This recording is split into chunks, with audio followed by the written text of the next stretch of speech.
There you, there you go.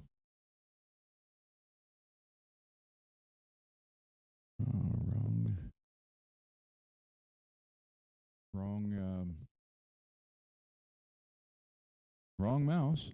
So let's go. I see that nobody is here yet. Oh wait, there are two people watching. Cool. So hello everybody, and we are Fretworks. And as soon as some more people get here, I will. I will go. I can take this off now since it's just me. And I am using the headset today. So,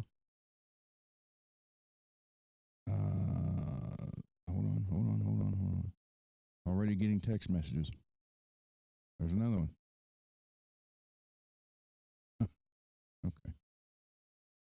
So anyhow, if you guys, well, the three that are watching, if you guys want to jump into chat, that would be great. If you don't, that would also be great. I'm never going to tell you guys, hey, uh, jump into chat and or go here and tell them I sent you or whatever stuff like that. Um, I'll never tell you who you can and can't go watch. And this is free country, free world. Well, somewhat. Uh, Today I'm going to end up putting the frets in the fretboard. But before I do that, hey Billy Ray. Before I do that, now that Billy Ray's here, let me show this.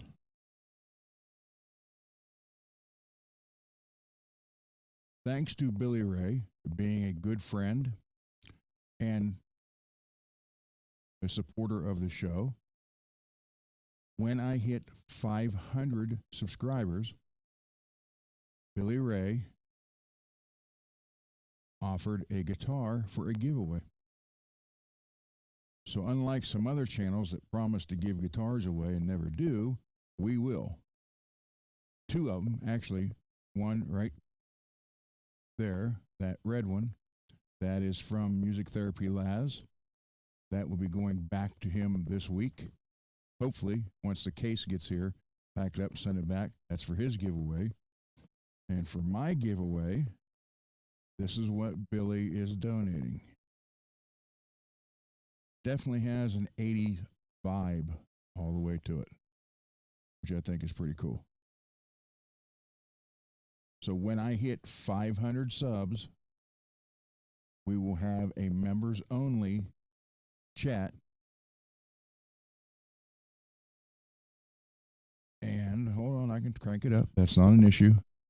We're going to have a members only chat. And I don't, well, subscribers only, I guess, would be it. Not members only because I'm not out pushing for members or that kind of stuff. But yeah, we're going to have this, and this will be the giveaway, and we'll give it away that night, and then Billy will ship it to the winner, provided you're in the continental United States. So there we go. That'll work pretty cool. I'm looking forward to that. So, yes, Laz is giving his guitar away, and I'll be giving this. Well, Billy will be giving this one away as a support for the channel. And like I said, we give away guitars. We do it. We're not going to tell you we're going to do it and then never do it. So, that's that. All right. With that,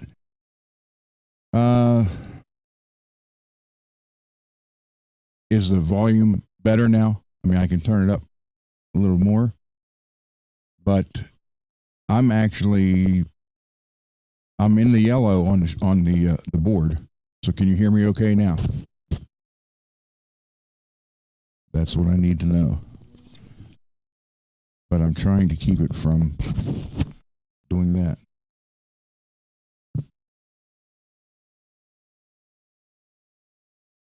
Okay, right there is good. All right, thank you.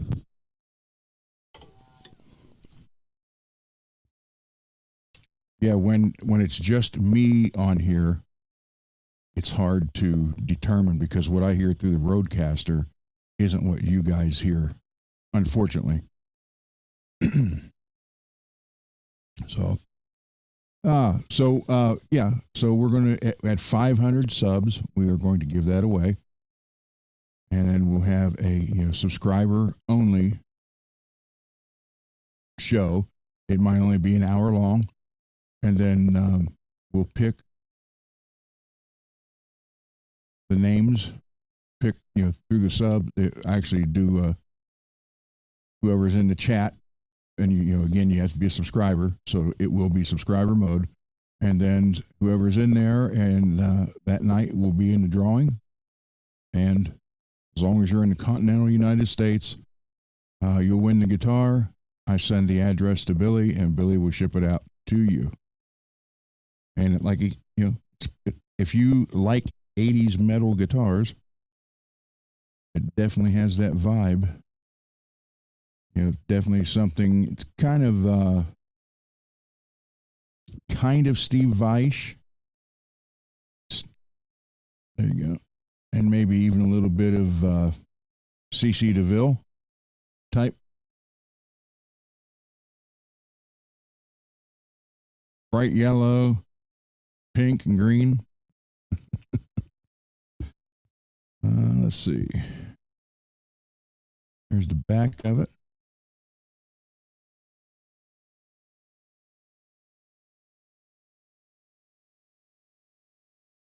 So, yes, you got a chance to win that.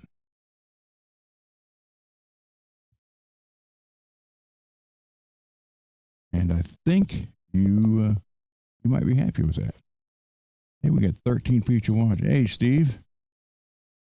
MPN. All right. So, with that being said, since a lot of you guys weren't here, I'm going to show this one more time.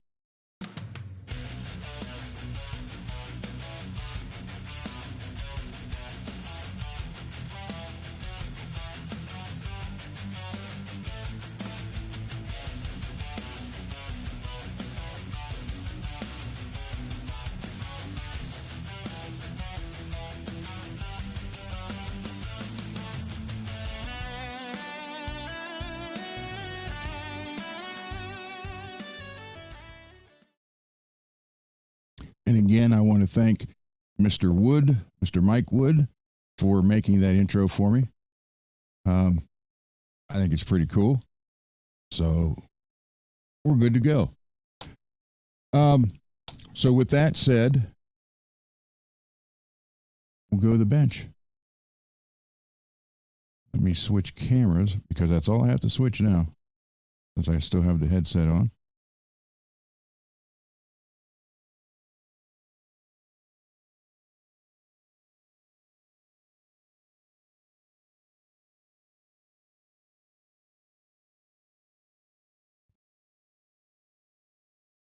So hopefully you guys can hear me okay. And I have to put the other laptop. Let me get the page started on this.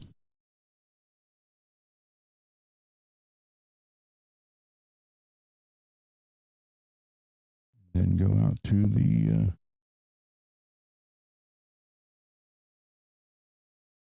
chat page.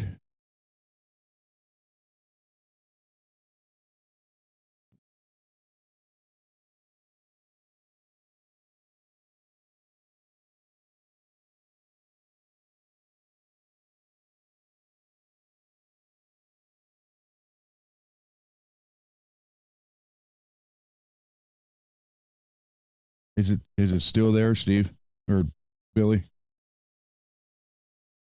I don't know if that's when I tried to put the headphones on that it squealed from the mic going next to the headphones or not. But do you hear it now?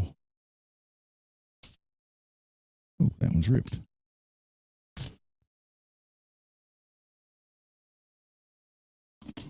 Or is it every time I start talking? Not yet. Okay. Does it sound okay now? Okay. Sorry about that, guys. That might have been because I grabbed the headphones to make sure, and as soon as I ran it past the mic, I heard the squeal. So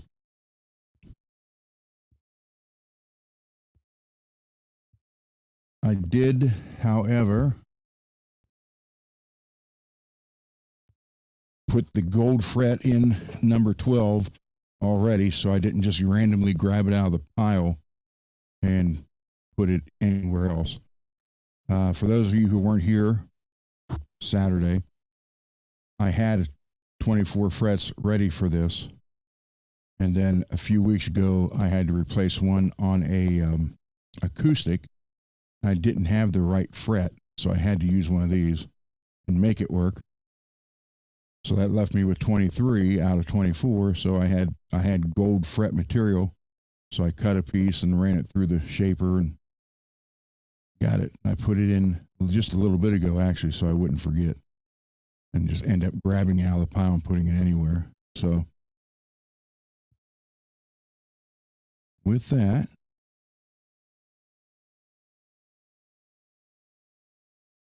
figure out what that is on there. So I'm trying to, hey, Matt, I'm trying to watch the chat more as I do this. And what I'm going to do is I'll go through and run a little bit of water glue once I get them all in there. Press this one in a little bit better.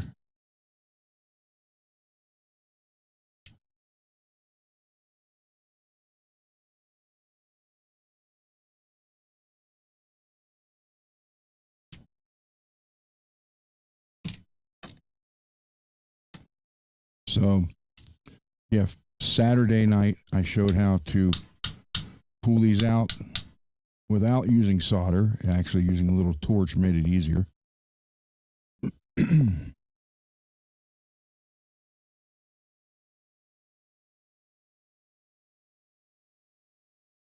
So I did take the board, almost the entire board is now a 16 radius as opposed to 12, 14 to 16. I ran the 16 radius all the way up. Kind of an experiment type thing, see how I like it. Because if I don't, I can always get the 14 and 12 and reshape it some. This one wants to come up a little bit right there. There we go.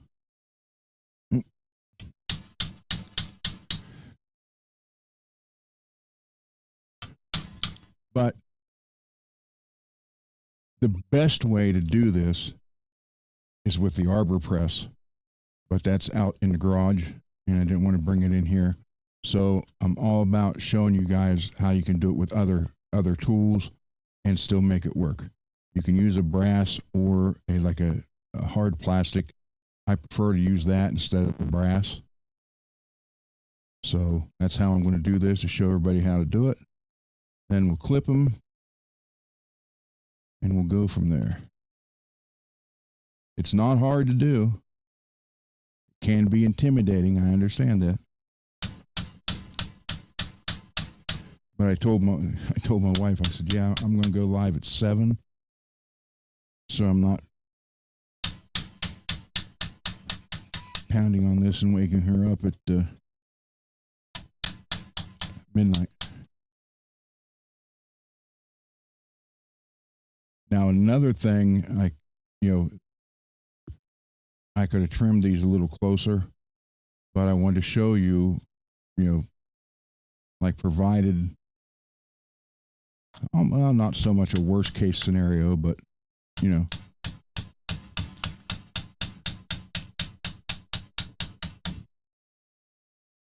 that's where the little bit of glue comes in handy. So as you can see, it doesn't take a lot to change the frets, because obviously after you get them in here and cut and get the edges down, then you got to go through and level and all that. But so this actually may be a 3-part video, which is fine.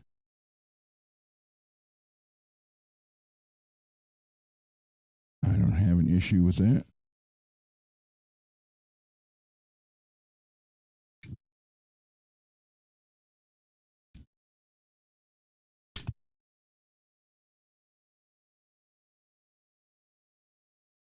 And again, this I used a 3D printer on. I made it a little bit smaller than it needed to be, and it cracked right there going on it, but it still works. So I'm going to make more, and I'll make them the right size.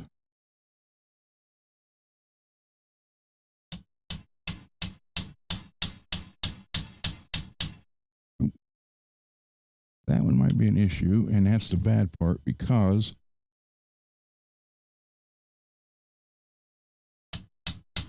I do not have that crimping tool anymore. Well, I don't want to say I don't have it. Yeah, I'm probably going to have to glue that one. All right, I'll use this one. Okay, so now let's figure out how to crimp this without using the crimping tool. And all it does is you would take it, it's something like this, and you just go like that and squeeze it, and it would make that more of a waffle type thing, so it grabs better. And I have one, I just don't know where it went. When I moved over everything over here, it missed it. Let me see if I can just twist that a little bit. Don't want to go very much.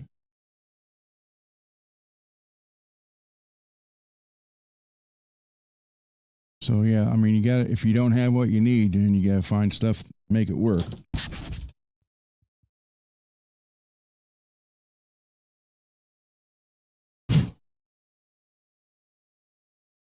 So what I'll do,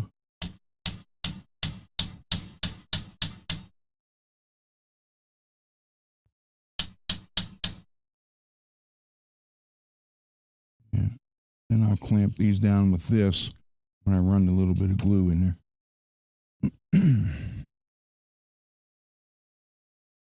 And I am only going to glue them on the one side, not both.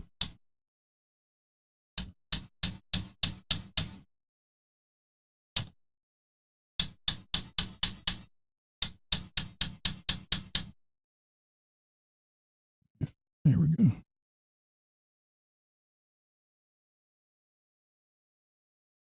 Let's see.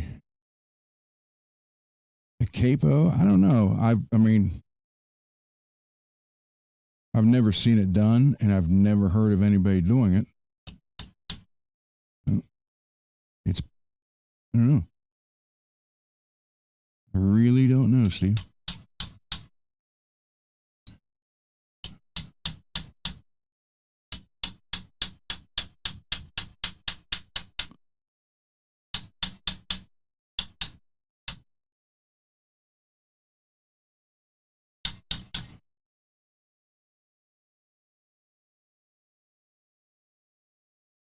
Again, that one's a gold one. I don't know how well you can tell.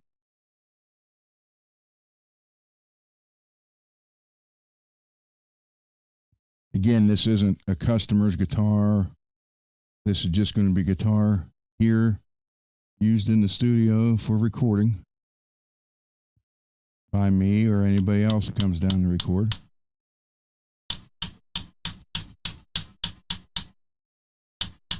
And I really do love the looks of the gold frets, but they tarnish so quickly and so easy.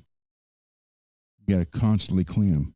I know that because I put a set on one of my ESPs, and it's like freaking filthy all the time. You clean them up, and within a week, they're tarnished again.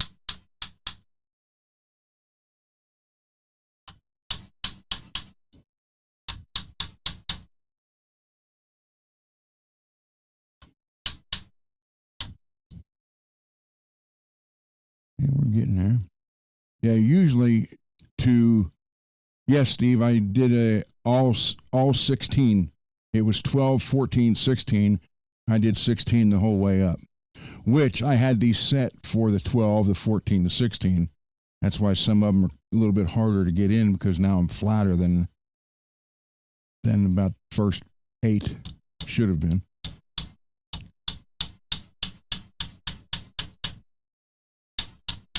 But like I said, I am going to use this, clamp them down, and run the it's real watery glue. I mean, it runs out like water actually does.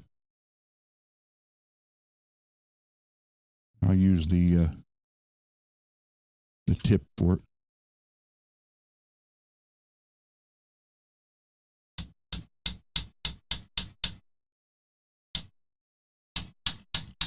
But a lot of people were scared to do this, and I get it.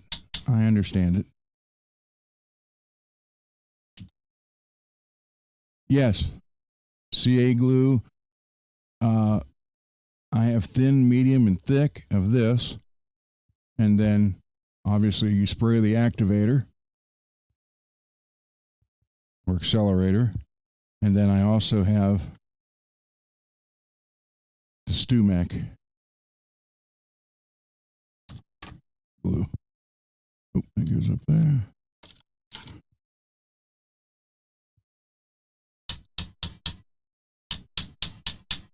It doesn't take a lot. I mean, a lot of people think, man, you got to just dump the glue in it. You don't. And these, I mean, I had these out because I can show it again. I don't need to because the tang actually runs out of the fretboard.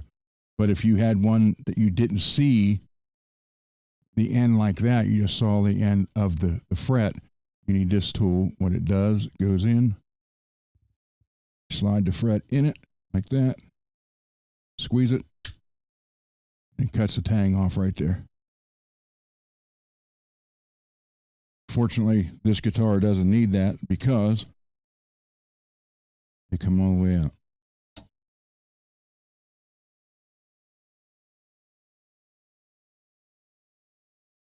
But I do suggest if you do want to do a fret job, go somewhere and buy a couple cheap guitars or look on Reverb for a cheap neck or two, and then work on it from there. Don't take your best guitar and try it at first. I mean, worst comes to worst, you mess it up, you have to take it to somebody to get it fixed if you can't do it.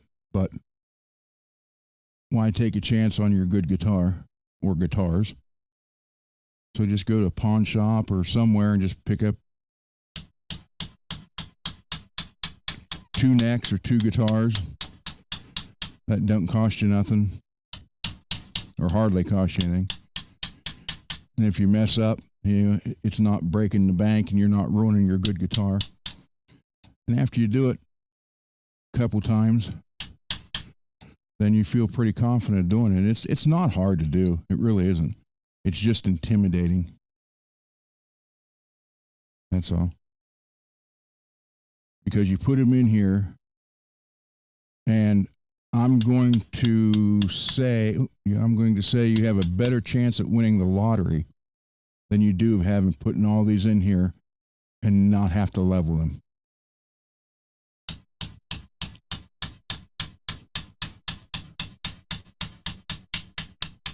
So people's like, oh, it's all nice new frets, put them in there, and that's all there is. There you go, Steve. Yeah, it's not hard. I don't know if you were here Saturday or not, but where people take the soldering iron and solder across the fret, okay, that takes waste of solder. You got all those really bad chemical fumes, and or so they say, and you don't need to.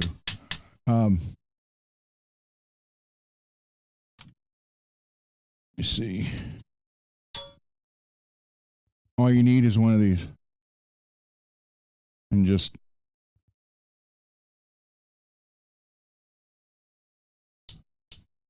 and just heat the fret up. You'll see, well, I don't know how well you can see it here, but you'll see they'll like fog up when you first hit them. So to fog up, then you stay on it until it clears up, and then you're hot. It's hot enough to pull out. If you watch Saturday's video, I show how to do it. And it's just easier.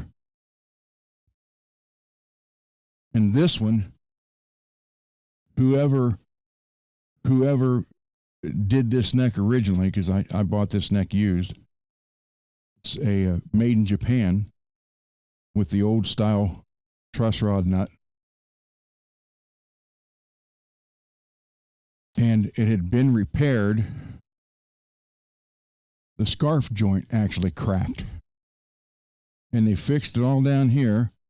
And they even had, it's fixed, but it's not as tight here than it was down there. Because it had a hump there. That's why I had to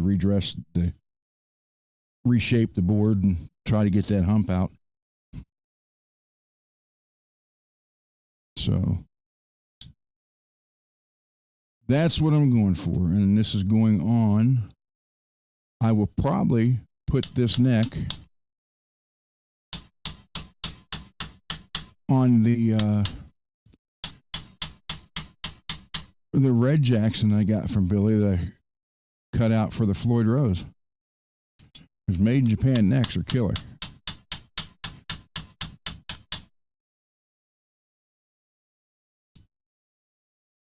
So yes, thank you, Billy. Hey, Tone, what's happening?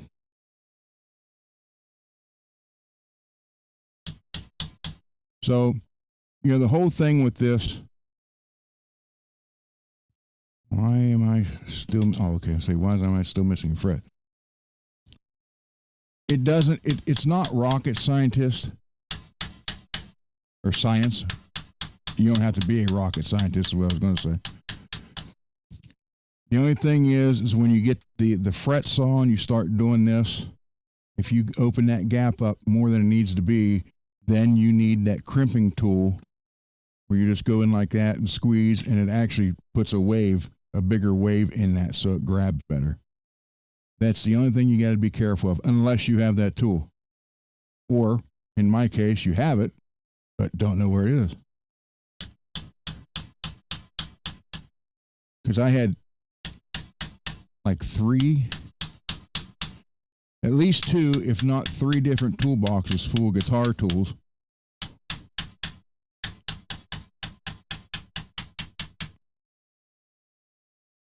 So I might still have a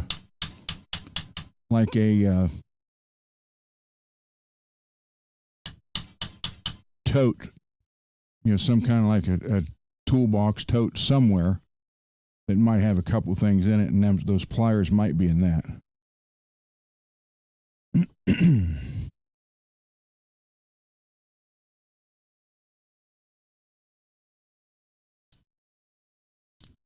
But there's no, just take your time.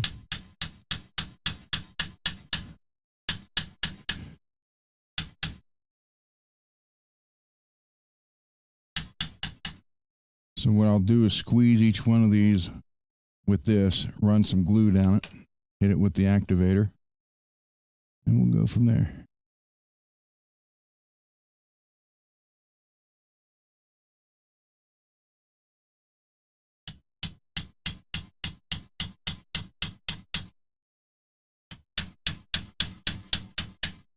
But the arbor press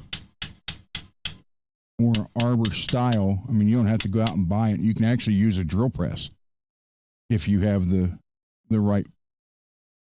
I haven't tried one yet, but the newer ones, like on rollers, are self-adjustable. I do want to get one of those for that, because if that works like they're supposed to, then that would be a godsend, because you wouldn't have to buy all the different radiuses and all that stuff. So I do want to get one of those and try it.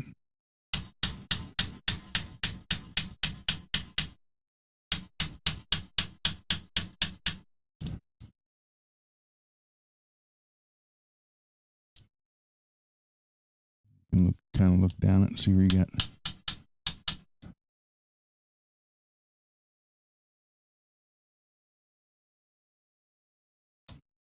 there.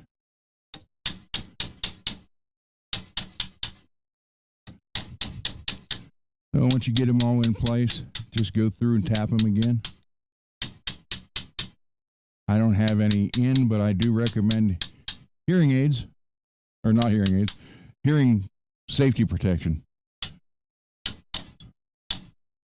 Because I'm hitting this and it's rattling through. Everything in the drawers are rattling. So, was that the one that might have been a little wide? Yeah, I think it is.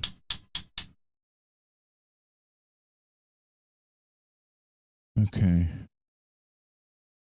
So let me cut these off now.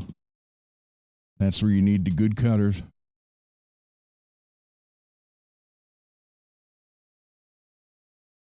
Just come up underneath of it.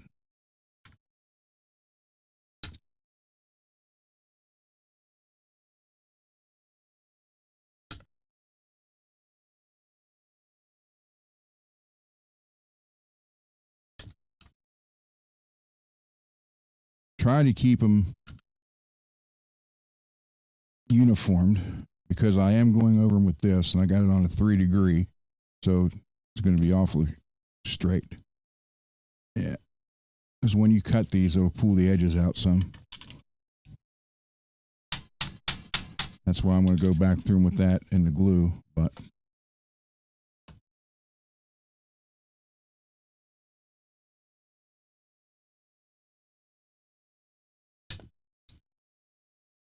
I missed out on a 40 feet of StewMac stainless steel jumbo wire.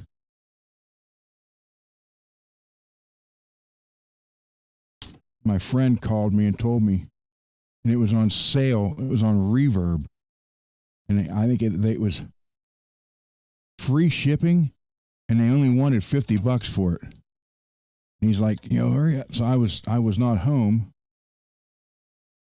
So by the time I got home and found it, it had sold. I knew that wouldn't last long. Stainless takes, I will tell you this much too. If you use the Amazon tools, which again, if you're just working on stuff for yourself and maybe one or two other people, you're not doing it for a living or for bands or for a lot of people, that stuff will last, except if you're doing stainless. If you're doing stainless, you got to have the good stuff because stainless eats through the tools.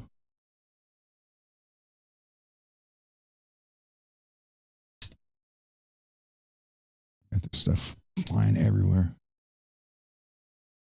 It's kind of a pain to cut when they get close like this. And you got to do this stuff, and I hate doing it that way, but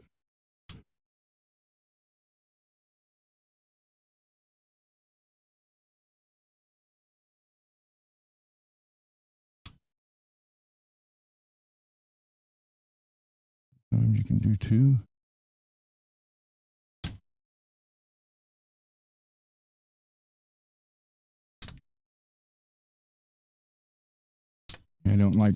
I'd rather do it sideways.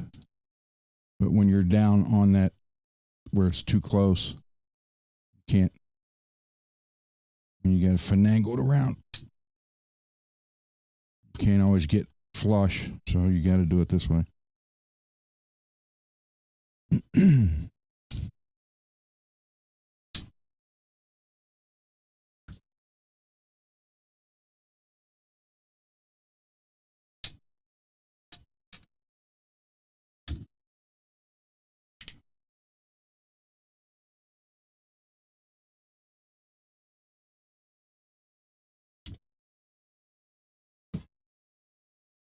Come on. Okay. There we go.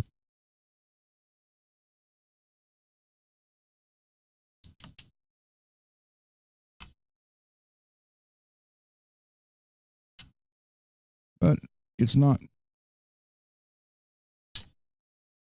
really not that hard. Like I said, it's like working on a Floyd for the first time, or worse yet, routing for one your very first time. That's a terrifying experience. Actually, every time you route for a Floyd, you're kind of worried and nervous because one little kickback from the router. I guess that's why a lot of people won't do it. And I get it.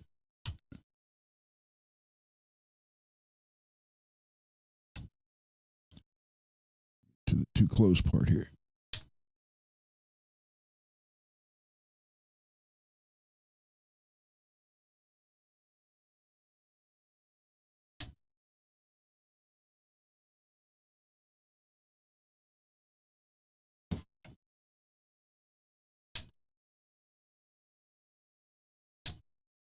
But I would have liked to have got that stainless steel fret. 40 feet of that would have been phenomenal.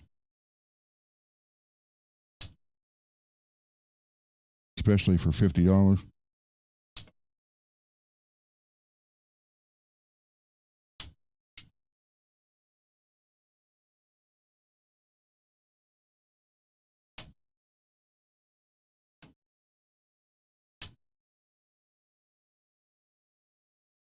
All right. Clean all this up here.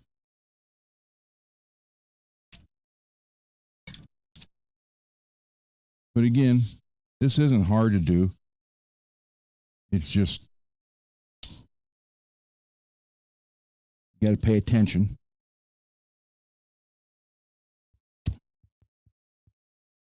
I don't want Ava to come in here and get this stuck in her paws.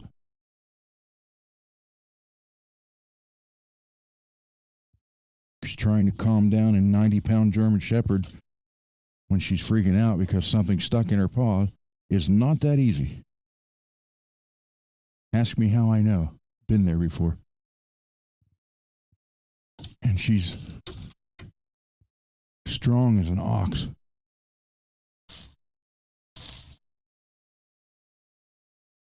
Her lineage came from a working guard breed. And that's exactly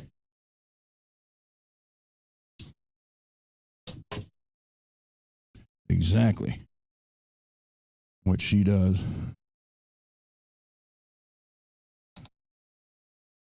So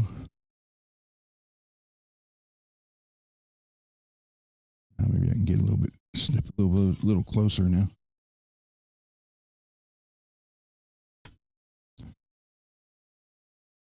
Because you want to try to get it as close as possible so you're not working this forever. So you can go back. Unless you wanted to be 90 degrees off the edge, always kind of lean your nippers in a little bit.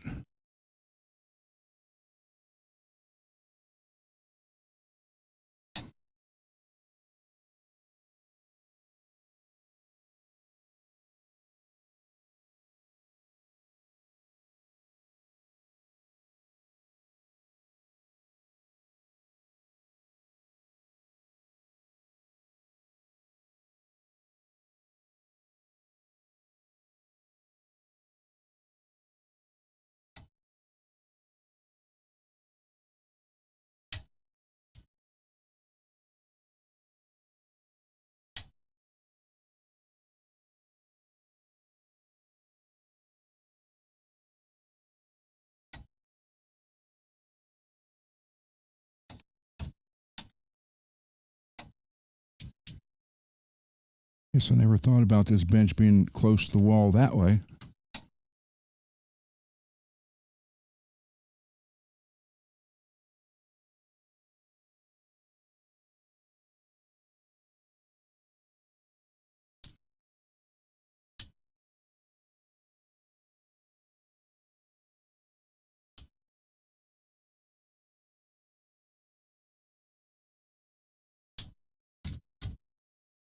This is where I had to cut it the other way, the edge. So you always end up, when you do it that way, you always have some more there you can trim off.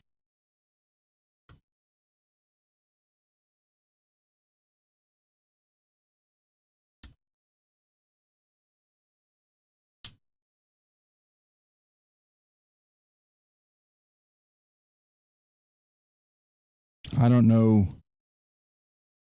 what people charge where you guys live. And I was shocked when I found this out. Around here, there's not a lot of people that will do a complete refret job.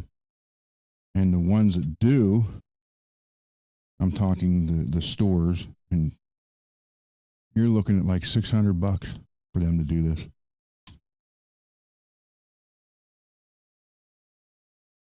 I was like, wow. So that's why I wanted to show you guys how to do your own. I mean, even if you had to buy this for like $65 from StewMac, and then $20 for the frets, you're saving yourself some money.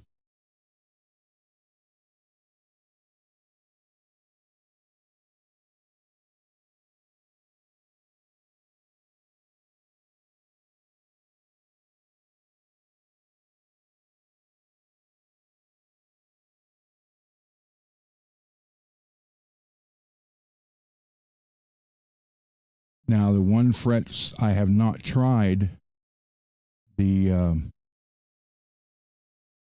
everybody's stainless, and that's fine. But there is another one that's not stainless, but it's supposed to be just as indestructible. And I know StewMac, well, I don't know. Well, I take that back. I don't know if they still sell it. They did. I never tried it yet. I'm going to. And it's cryo-dipped frets. So they've been basically froze cryogenically.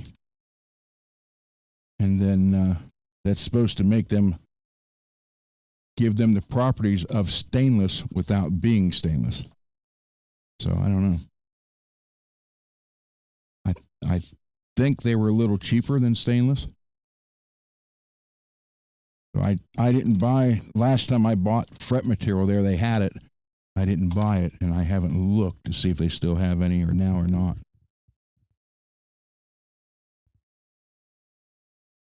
Yes, CNA, this is nickel. All right, now, wrong way. Let me get some glue in these.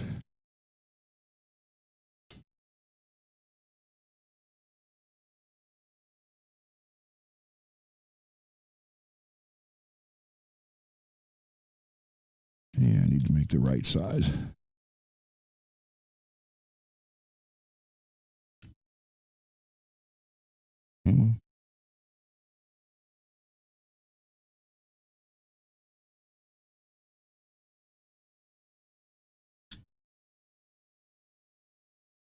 All right, now let me get the glue. So there's a little bit of work to this,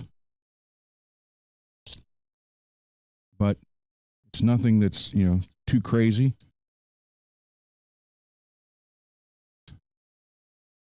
And again, don't worry about getting it on the frets because you can get it off. Because I'll scrape this whole fretboard again.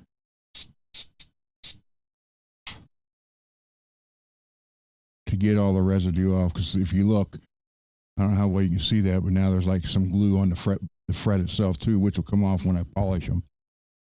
But people freak out, like, oh my God, you got way too much glue on there. But the water type thin is what you need, so it soaks down in there all the way to the bottom, but it also gets on everything. So kind of got to take the good with the bad there.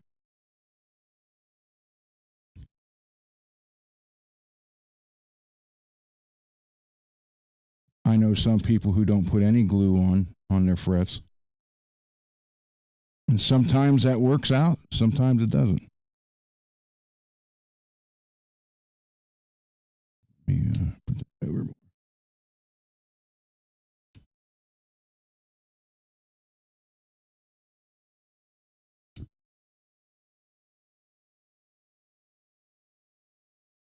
Yeah, putting the right one in on a press, and you don't have to do all this stuff. But if you don't have that, and this is all you get, then that's the best way to do it.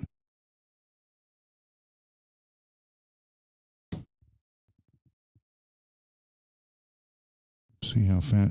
Come on.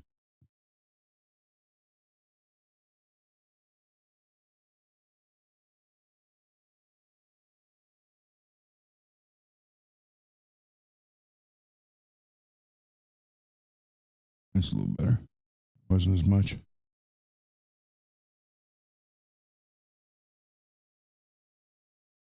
And just hit it.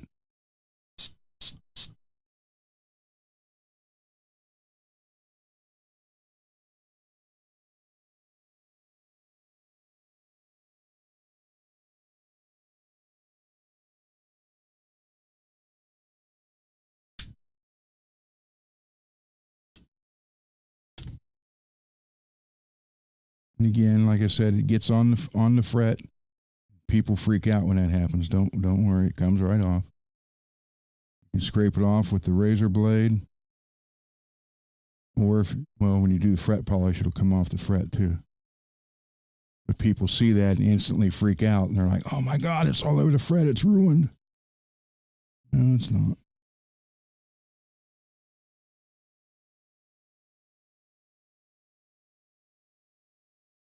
But yeah, I made this adapter here, this red thing, on the 3D printer. And I had it completely right, except for where it connects, where it slides in there. It was a little bit too small. I hit it in there and it cracked it, but it still works.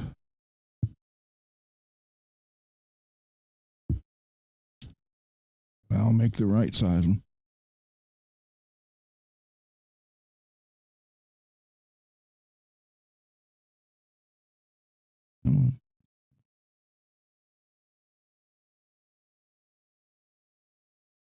That seep down in there for a second.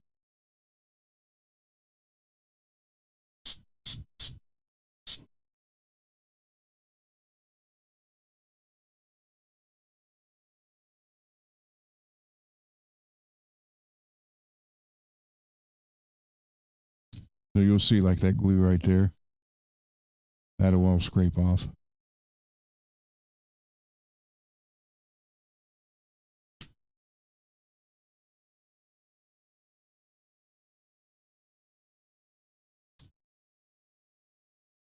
So it's no big thing.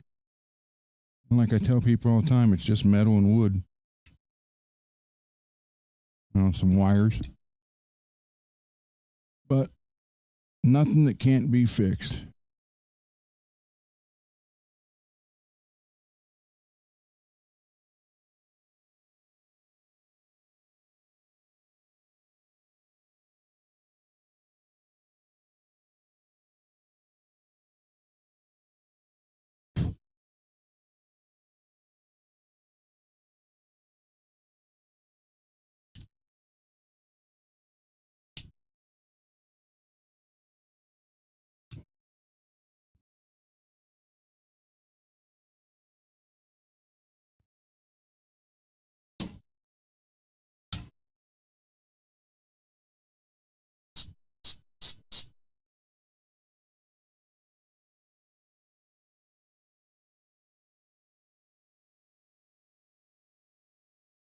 Okay.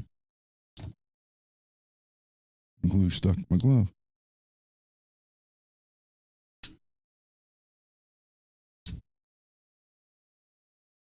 That was a little bit too much. But again, I'll show you. There's a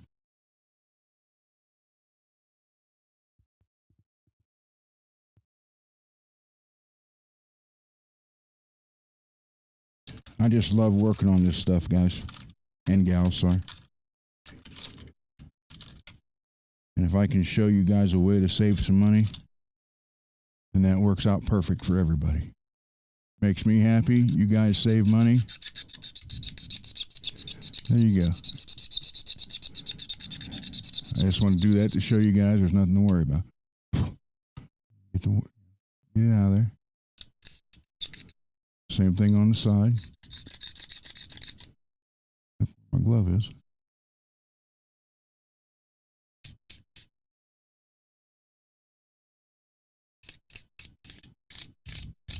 And there you go. Get it right off.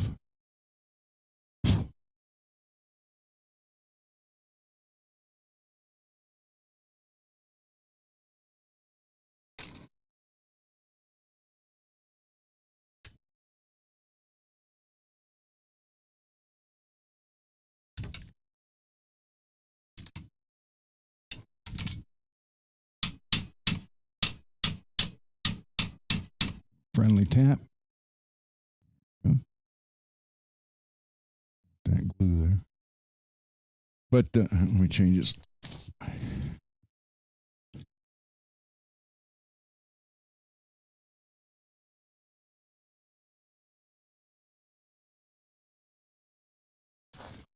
Peggy, I make it look so easy. It's not that hard. I mean, I don't know. Well, back in the 80s, when you would go to a guitar store and buy a guitar, for the store to generate business, I should have dried my hand off before I put that other glove on. You know, they want you to come back for everything, okay?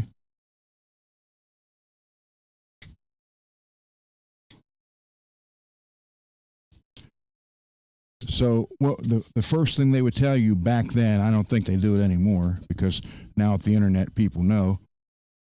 But they would always tell you, hey, whatever you do, don't ever adjust that truss rod. Don't take it off. Or don't take the neck off. Don't ever take the neck off the guitar. It'll never be the same. They would tell that to everybody. And the only reason they did that is because they wanted you to come back in there for everything. String changes, whatever. But what happened is that got ingrained into people. That's the one. It got ingrained into people like, oh, I don't want to do that. So for years, nobody would adjust the truss rod or take the neck off because everybody, even our original bass player, who is 57 years old, he was literally 18 when he first when he was our first bass player. He was 18 years old, and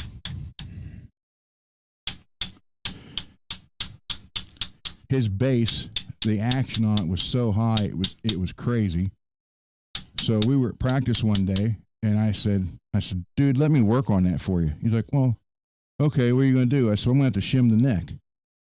What do you mean shim the neck? And I explained to him, I said, I'm going to take the neck off and put a shim under it and get it that way so we get the action better. You got to take the neck off? Yeah. Man, they told me never to take the neck off. So, and the whole time I had it on the table working on it, he was like freaking out. He was like, oh my God, the next side, it's never going to be the same. I said, no, it's not going to be the same. It's going to be better. But he had that fear because the store told him, you know, if you ever have any problems like that, bring it in here. Don't adjust the truss rod. Don't take the neck off. Don't do anything like that. And he never did. He was scared to death. You know, because the people he bought it off of, that's what they told him. So that's what he was worried about.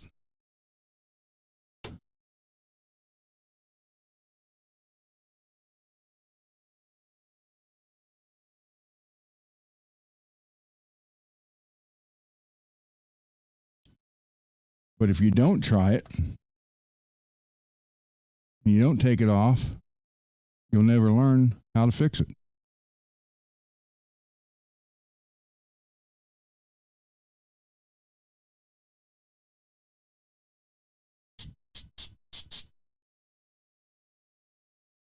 I always like to let that soak down in there a little bit before I hit it with the accelerator.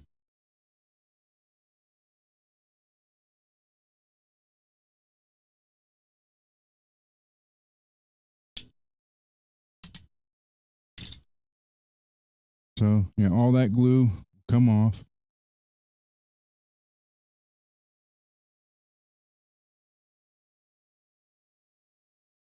Too much on there. Glue that time. Hold on. But yeah, they always told people that stuff only because, and the only reason was they wanted you to come back to the store for everything. Because if you were coming in, I mean, it's like a new car dealership. I have a cousin that part owner of a big Toyota dealership. And he's like, oh yeah, even when they come in for service, you know, come in and walk around for service and wait on it. You know, you ask him, oh, you're in here for service. It's getting kind of old, ain't it? Blah, blah, blah. You know, try to sell them a new one. Then you don't have to worry about the service for a while.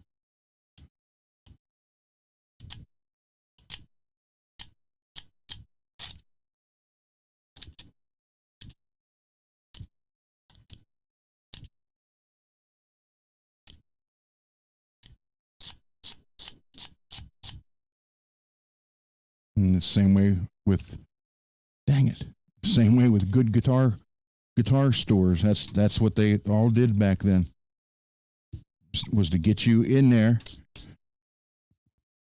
So say you're having trouble with the Floyd Rose, okay, and you know you're all frustrated because you just tried to figure it out yourself for the first time. You tried learning it, and say you got it all messed up. A not so honest store might come back and say, dude, you screwed that up so bad. I mean, you're going to have more money in that than you ought to just trade in and buy a new guitar. And I've seen places do that before. When we were out on the road in the band, you know, every time we had time, which you didn't always have time, unfortunately. But when we did have time, we'd always try to stop at local music stores. Just see what they had, you know, because you're traveling different places you don't normally go to. So you want to see what they got, and then you're in there, and then you see some of these, man,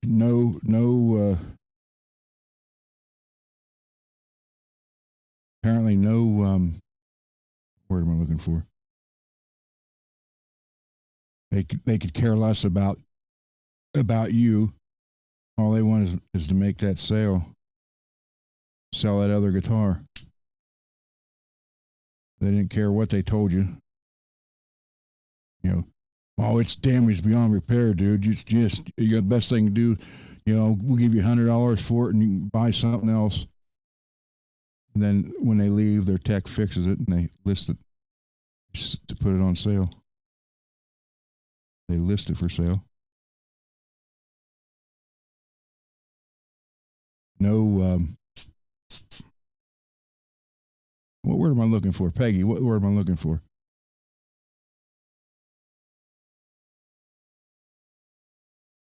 No conscience at all, I guess.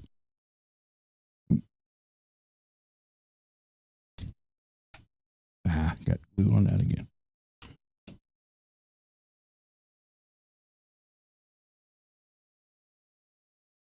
She's sitting here talking to you guys while I'm doing this. I'm being a little bit more sloppier than I usually. I don't like to do sloppy work on anything, on my stuff or anybody else's. But I'm trying to keep up on the chat. Plus do this and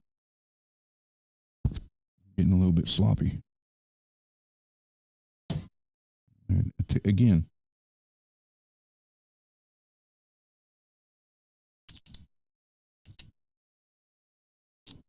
I guess I'd say, you know, salesmen like that, no morals whatsoever. The almighty dollar or the quota. One store here ran just like a car dealership, actually. They didn't care if you made any money. They wanted units sold because at the end of the year, ow,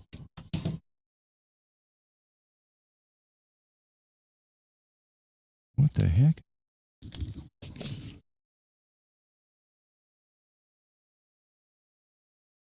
At the end of the year, for however many units they sell, they get a kickback. What the heck was that? Something just went in my hand. Splinter.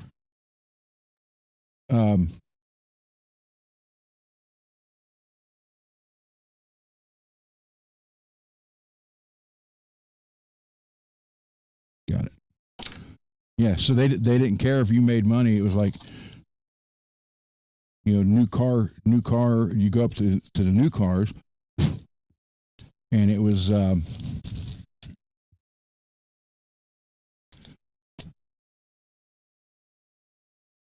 Oh, thank you, Mr. Mick. You know, they would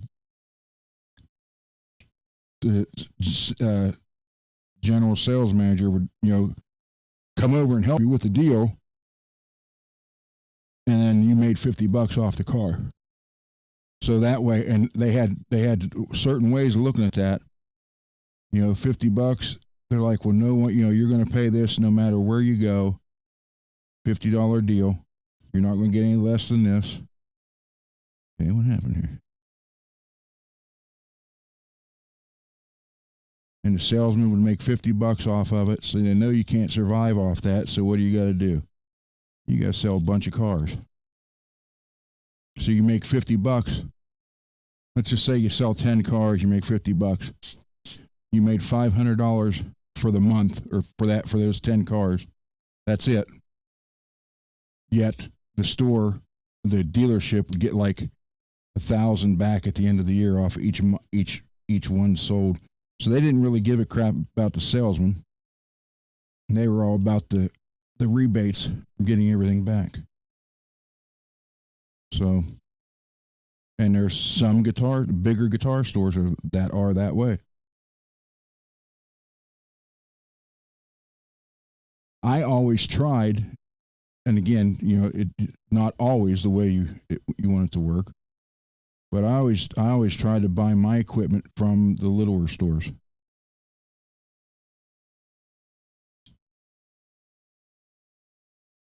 Hold on, I think this one's finally finished.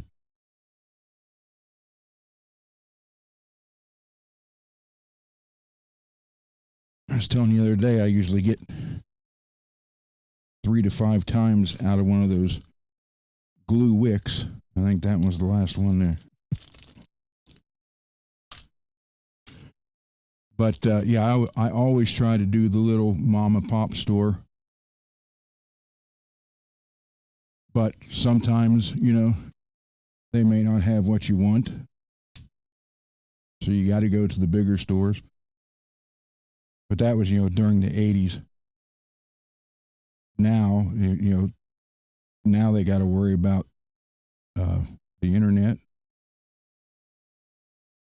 and all that stuff. So I'm surprised there's any little stores even left.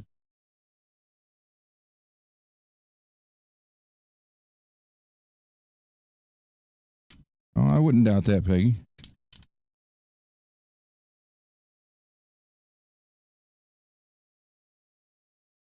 Remember, you used to be able to get your car with pretty much any color interior you wanted. Now you get what? Gray, black, or beige? That's it?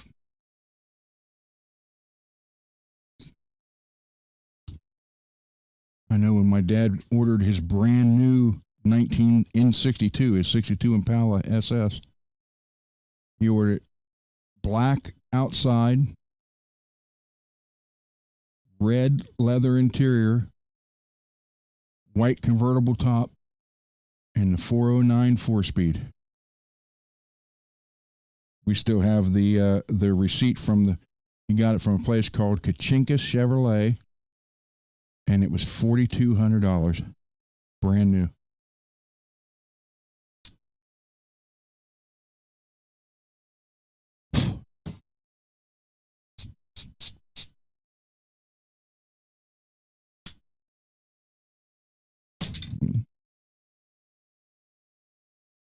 And this is quickly going bad here. Unfortunately, I only made one of these because I wasn't sure of the size. And then when I put it on here, slid it in, it broke through. I used it one time and didn't make the other one because I haven't done a fret job since until this. So I need to make a reminder to make a couple of these. A little bit longer this way and a little bit wider that way.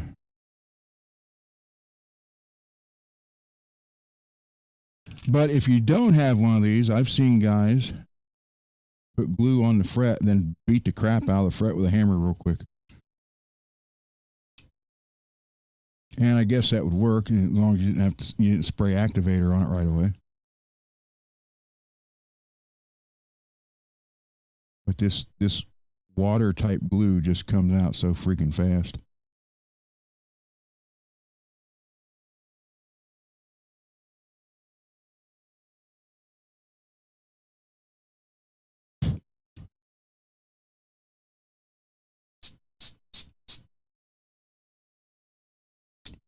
And for those of you who don't know, this accelerator will also work on regular super glue. Oh.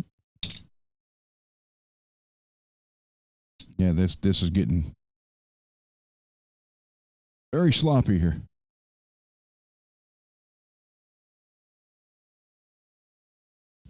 But again, the best way to do this is with the is with an actual arbor press or a drill press with the attachment in it, which works the same.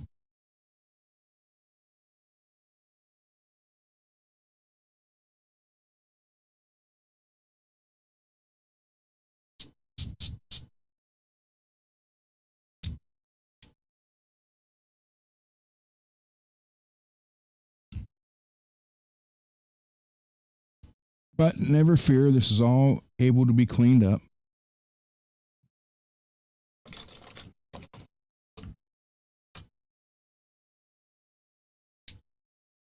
Just looks sloppier than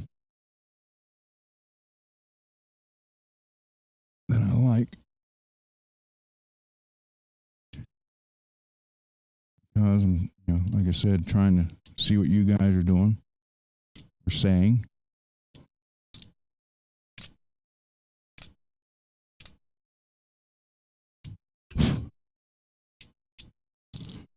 So, hold on. Where'd that brush go?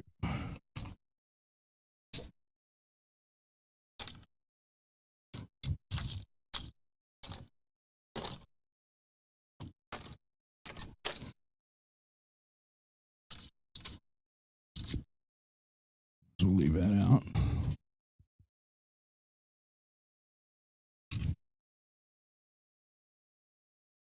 Like I said, this isn't hard. It's just intimidating. You can actually see like it's pooled up there, then it'll soak in. Once it soaks in, that's when you hit it with this.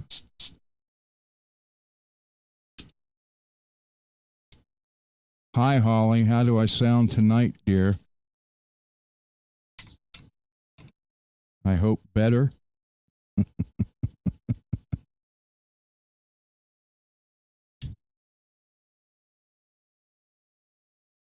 I know you're not supposed to cut towards your hand, but I figure if I slice my hand open, it'll go viral and I'll get to that 500 subscriber mark real quick. And again, for those of you who missed the beginning of the show, Billy Ray has donated a guitar to be given away.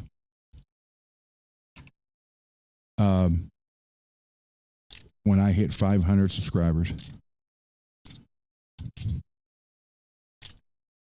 So, if you are not subscribed and you want a chance of winning a guitar, that's how you do it. You see, normally you wouldn't see all that on, but trying to do this and talk and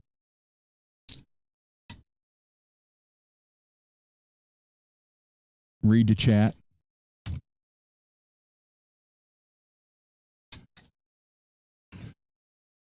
CNA, no, sorry about that. It's continental United States only because of the shipping.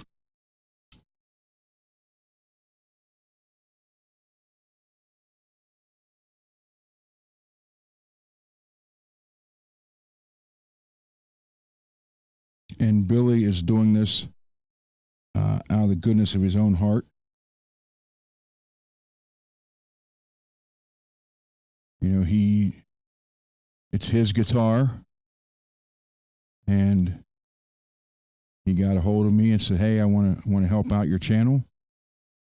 So when you hit 500 subscribers, I'll give this away." I showed a picture of it at the beginning of the show, and like I said, then you know, some channels tell you they're going to give away guitars and never do. Laz is. And I got his guitar done this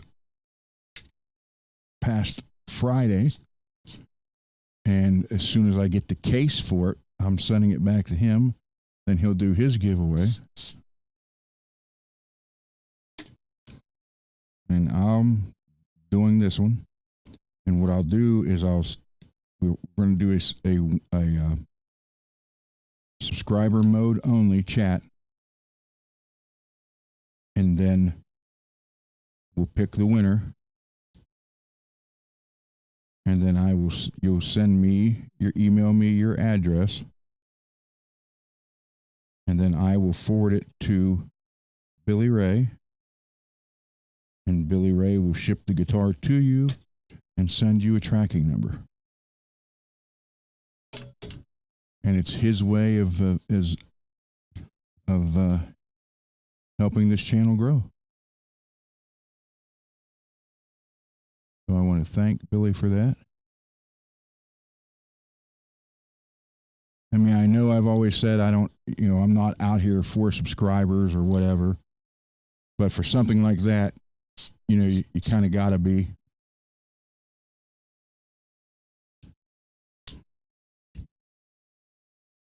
So just keep that in mind.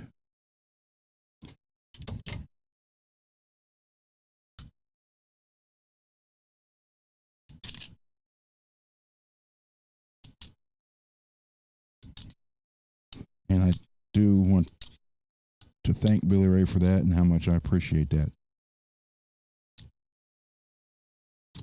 And you guys will be getting a free guitar. I mean, completely free. You get the guitar for free, and you don't have to pay for the shipping. So you will get it. And I showed the photo of in the beginning of the show of the guitar, and it's definitely got that 80s vibe going because it's a yellow with pink. And we all know I don't like pink, but it's got pink pickups in it. And then green knobs. So it's kind of got the Steve Vai CC DeVille feel to it.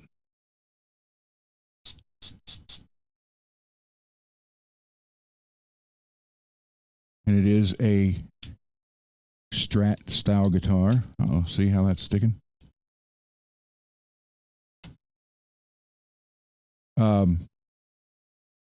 So yeah, you kind of got like an 80s rocking thing going there.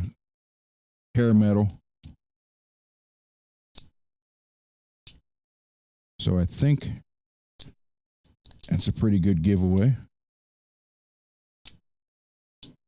Especially for only 500 subs.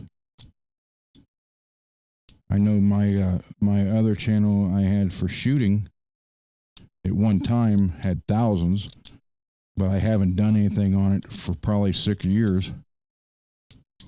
And I think it still has over 1,200. And I still get message notifications every now and then, them asking about something on that. So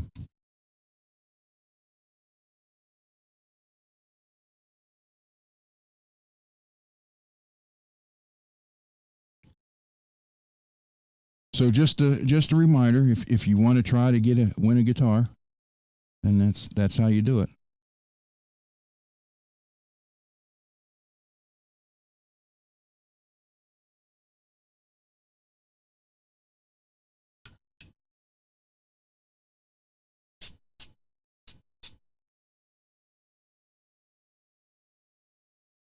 It's wild. You spray that activator on there, then all of a sudden you see the white pop up.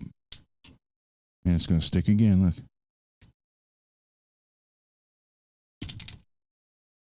Yeah, I don't think that's going to work anymore. Let's see. Down here, though, it should be.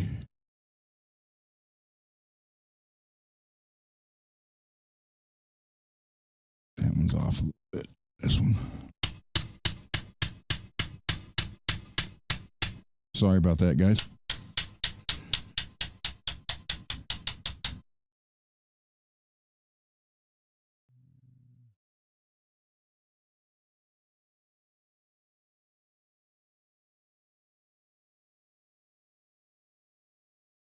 Yeah, I'm gonna if I can just do it like this.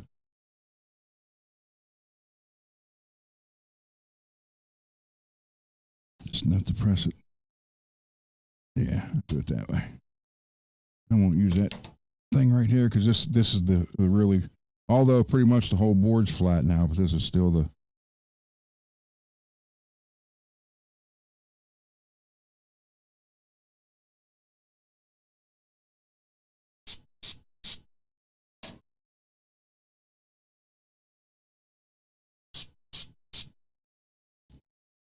So Laz's guitar was a trip to do, I'll tell you that. There was no schematic. So what Tim and I did was basically did something that even the creator of the Switch said wouldn't work. And we made it work.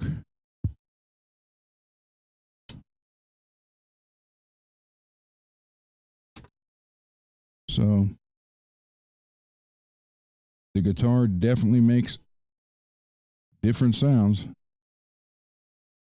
Oh, that blue there got all over that fret.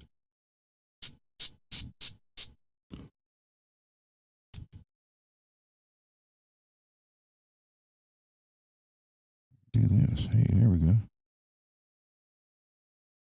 That'd be great if I could do that and get all three of those in one time.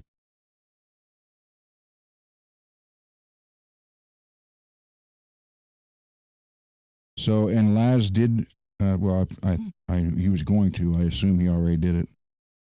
He ordered a new case for that guitar. You know, so there's another $100. So you're looking at Laz's guitar at, you know, another $100 added to the price. So that was a pretty good giveaway, guys.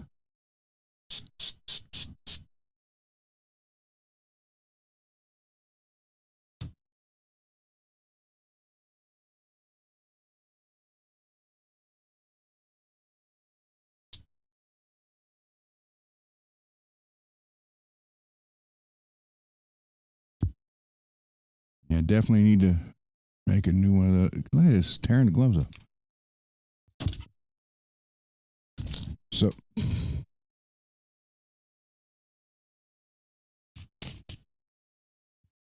I might have to switch to the Venom gloves. Hold on, they're thicker. And supposedly don't tear as easy.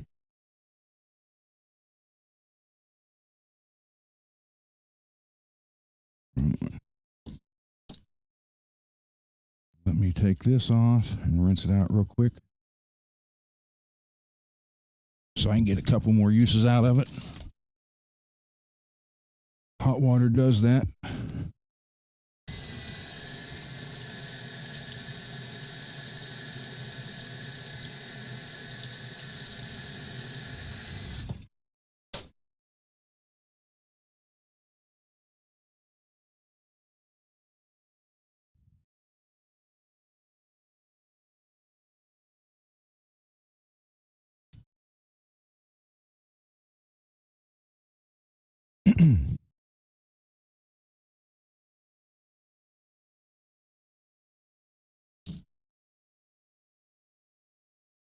That.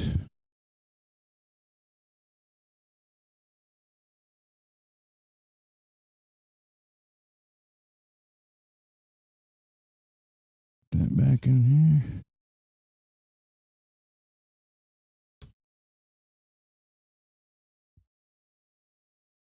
So I know it looks like crap, but it all comes clean.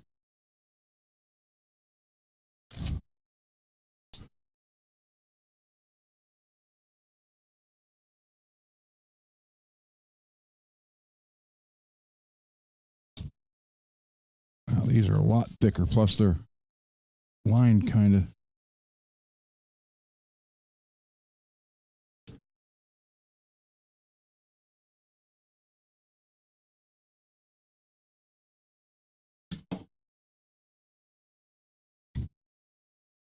All right, let me brush all this off again.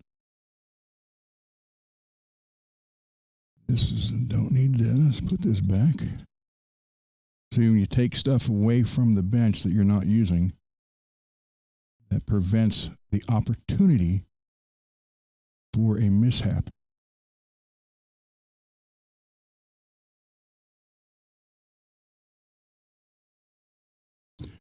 Don't need the clippers anymore.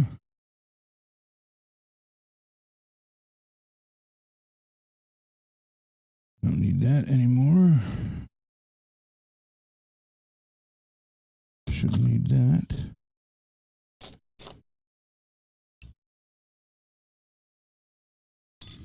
So now what we're going to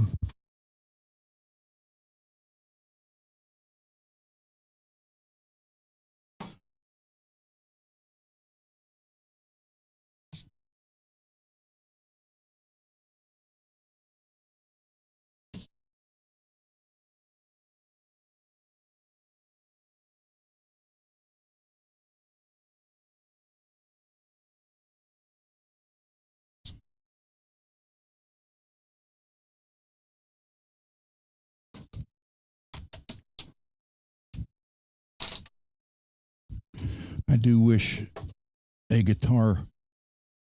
Yeah, look at that. That's all from that thing getting on there. God dang it. I do wish a guitar tool company would send me some stuff to try out. I'd gladly try it out.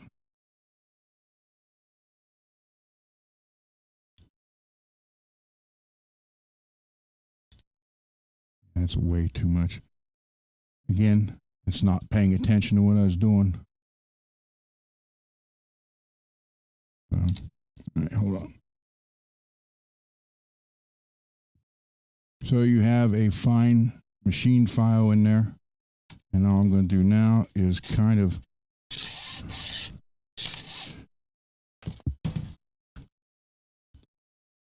it's the one bad thing about an angled headstock is you can't lay it flat.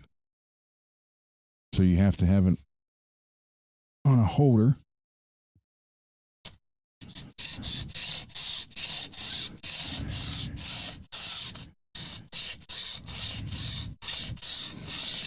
And a lot of guys want to sit here and just fly on this, and what will happen, I'll tell you this, what will happen, because you're only riding on that little bit of a file. So what will happen is you'll go flying up here, and it'll run off, and you'll go across this way and gouge the crap out of your frets. So just slow with even pressure.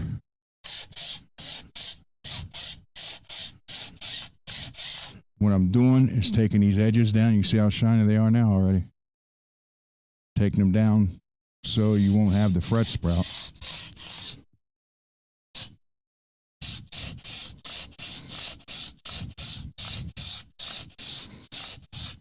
There you go. Glad to hear that, William.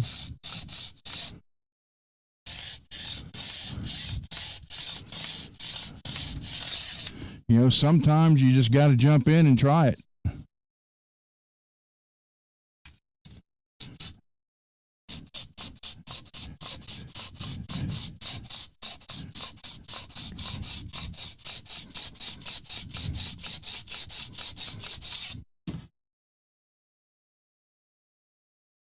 Get down here.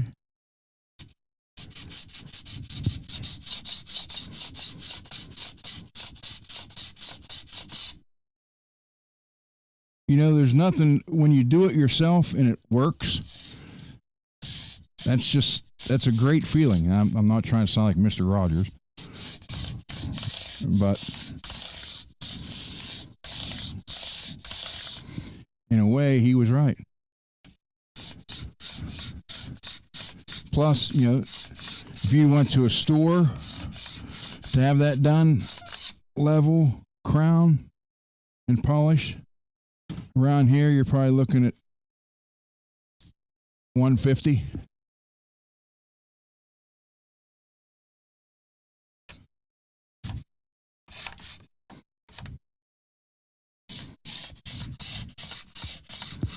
So, yeah, that's cool. And it's, you know, it's like anything, though. The first time you do any of this, you're scared to death. But again, you know, even with painting, if you mess up a paint job, you just sand it down again.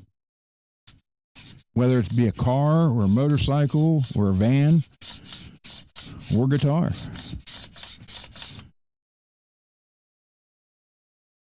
Now you see how those ends are coming out nice and shiny and flat, so you don't feel the fret sprout. So do this side. But yeah, when you do that kind of stuff on your own and it works, man, you know, it just, there's a pride that you should have, and don't let anybody take it away from you either.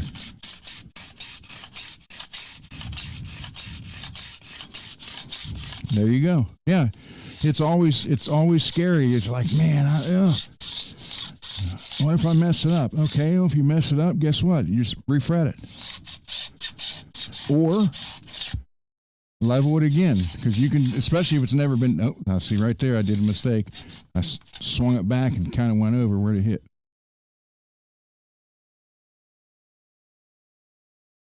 Right there. But that's going to get sanded down anyhow, but there I go. I was looking at the chat, talking and trying to do this, but yeah. So you got to pay attention to what you're doing.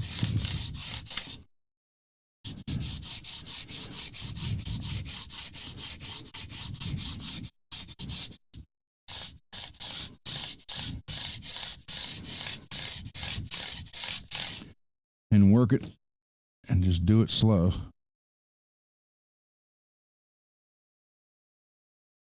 Getting there. Turn it this way. Oop.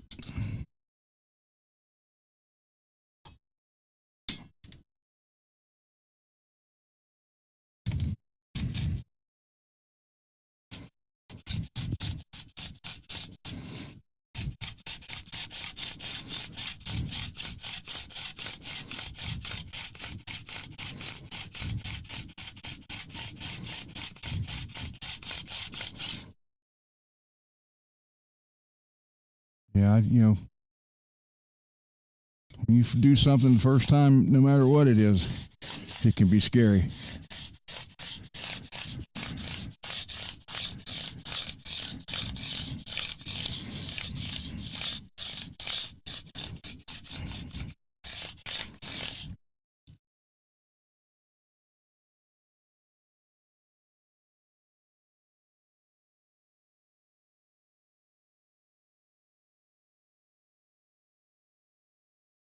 But once you get it done, now from now on, you'll never have to take your guitars to anybody and have it fret leveled and polished or crowned and polished.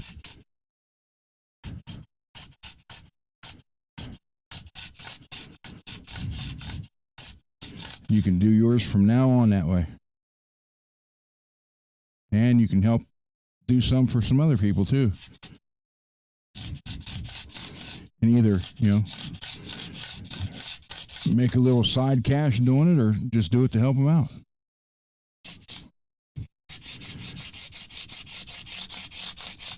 It's a new skill you got now. So now you can do however many guitars you have. You can make them all. That's what I said before. I don't look at, when I look at used guitars, I know some people that look at them, and they got to look basically new, or they won't touch them. But when you're able to fix it and do this stuff, you don't look at them the same way. Like, oh, okay, well, that guy only, get it cheaper because it needs this and needs that. Then you have the guys that don't know how to do it. And what's the first thing they say? Well, you want $300 for the guitar. I'm going to have $400 or $600 in a refret job and this and that. And it's like, wow.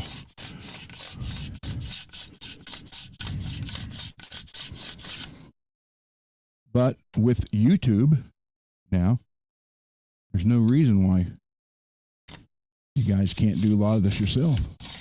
All I'm telling you, advice-wise, is don't start out on your best guitar. Buy a cheap one, or if you have a cheap one, or if you want to do refret, go get a couple cheap necks and do it that way.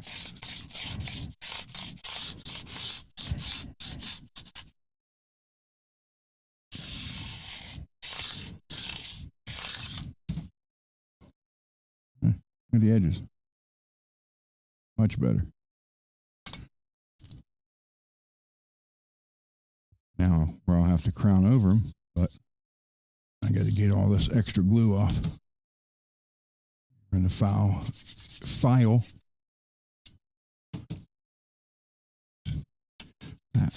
But if you get, the best thing to do is actually get yourself a dedicated workspace. Make sure you have enough room, and I am going to say keep it clean. Like I just put away everything I use so I don't have a chance of smacking it off here or putting a dent somewhere. And it took, 10 seconds to put the stuff away?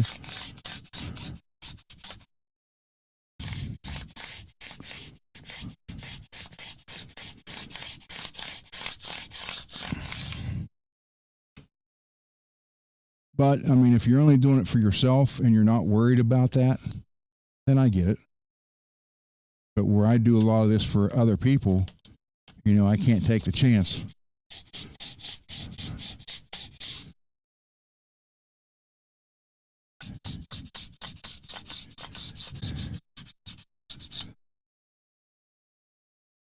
Like I said Saturday, I showed it.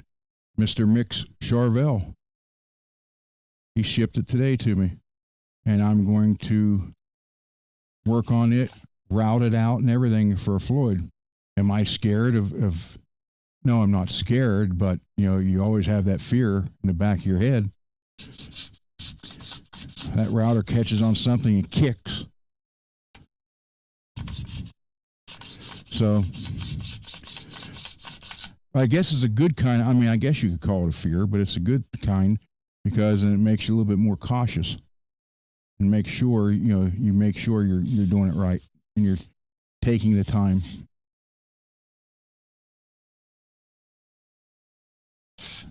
Oh, like right there. Thank God I got to crown all these. Level them and crown them. That's what I said. Accidents happen. You got to be, I don't care who you are.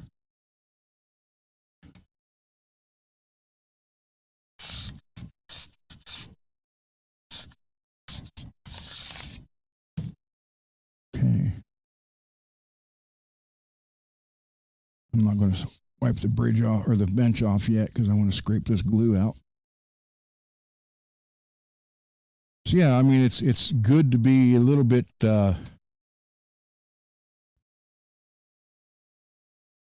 make sure you got your vest on, Billy. It's good to be a little bit worried. So that makes you kind of cautious where you don't just jump in there and, oh, I got this, then make a mistake.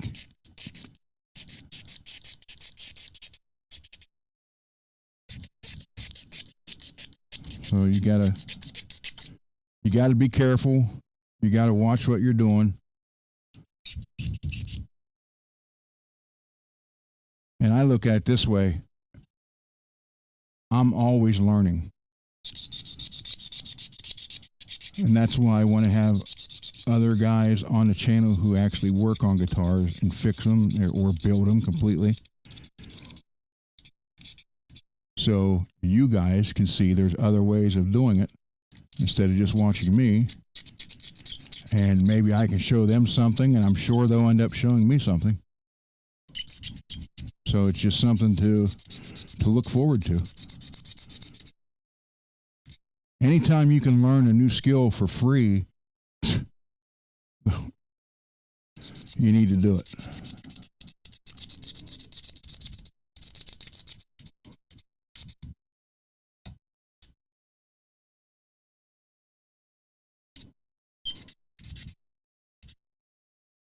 And I am a firm believer, if you play guitar, you should be able to do some work on your own instruments. I'm not talking about, maybe not refret it, but at least know how to level and crown and polish. Know a little bit of soldering if you need to change a pickup or fix a broken pot or a broken input jack.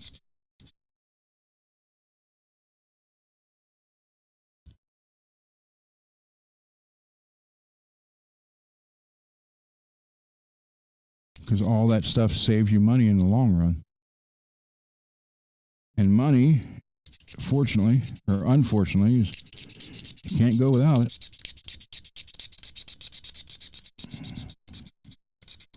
So anytime you can save a little bit, that's a good thing, right?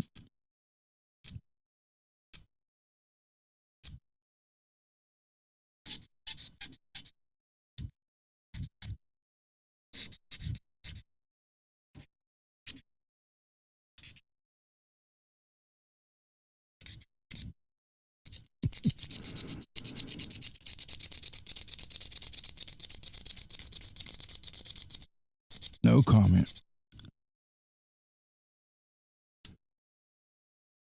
Yeah, I am a firm believer in everybody can teach you something. Sometimes it might not be what you want to learn, but it happens. So,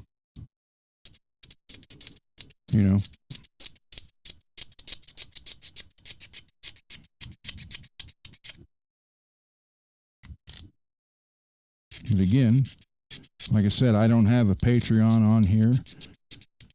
I don't know anything about the super chats.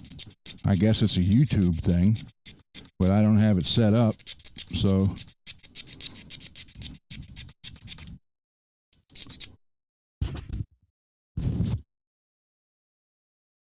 I just here to show and help and learn. The man that says he doesn't need to learn is a man who doesn't know what he's doing. Or woman, for that matter.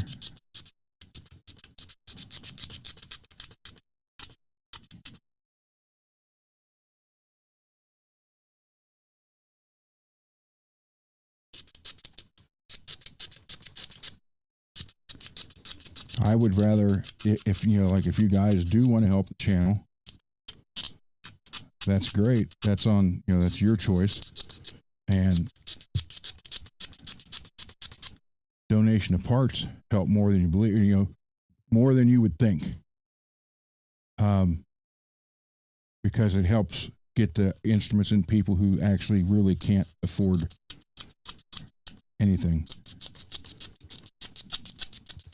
And with that, I talked or emailed with Torsten today from Tees Guitars, and he's getting a package ready to send me this week with some stuff for parts and everything. And Torsten, if you watch this, I will do an unboxing video when it gets here. Not live, I'll just do a video and post it because I need to do videos too instead of just live shows. But I thank you for that, sir. Very much so. I think I even said it Saturday. I've had some people like, well, I don't have any guitar parts to send. So they wanted to make a monetary donation. And that's up to you if you want to do it. I'm not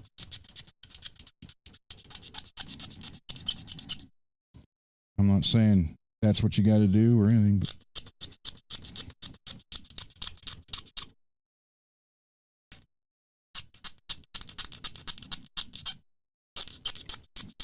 so everybody who has donated parts, thank you so much. And money. I mean, like I said, I've had, I think, 3 people sent money.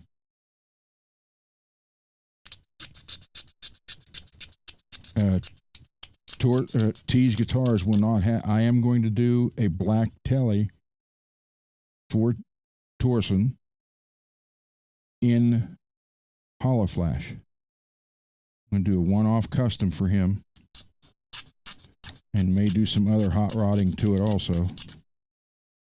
And then he's going to list it on the Tees website for sale, or he might do an auction with it. And if it turns out like we're hoping it turns out, then I'll maybe do some more custom guitars for Tees, like 3 or 4 a year, and then you can sell them. They'll all be one-offs, and they'll come with a certificate of authenticity for whatever I do to them, paint job wise or whatever. And then he'll sell them. I know the first time he thought about putting up as an auction. I don't know if he can do that on his site, on the Tees site, or if he'd have to have it, like on eBay or somewhere, or something like that. But because they are going to be one-off, there will not be 2 the same.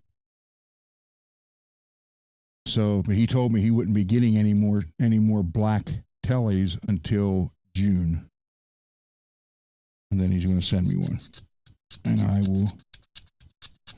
Like I said, the first one's going to be Holoflash, and I may do some other stuff to it. Then I get it right back to him, and then he lists it.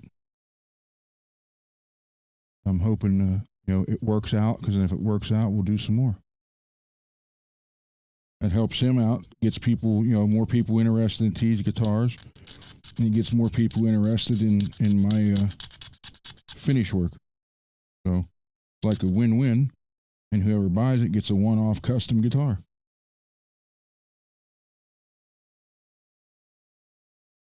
So really can't complain there.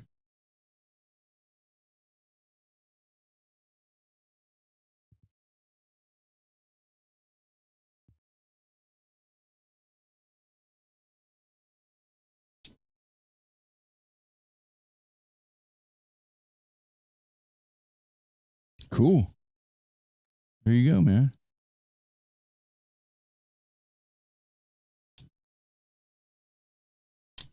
And there's nothing wrong. You get people that are afraid to mod the guitars. There's nothing, nothing wrong with buying your guitar and doing to it what you want. Just because it cost this much, or it was this cheap, or this expensive, that don't mean crap. Do what you want to do to it. It's your guitar.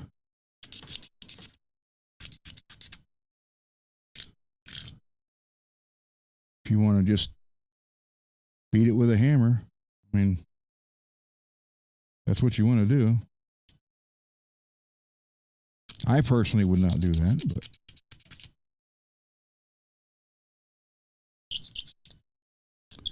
but there's more to modding guitar than just changing some parts out.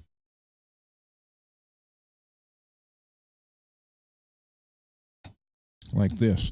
Not only is it new frets, now it's all a 16 flat radius instead of a 12. So it was like 12, 14, 16, which is called a compound radius. But actually, Jackson or Charvel's one, actually, Wayne Charvel's one, actually one that started all that. But so this is technically modded to an all 16. I've never had one that was all 16 before. So,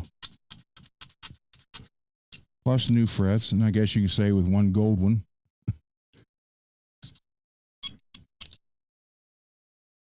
I need another blade. This is where the glue started really coming out of the...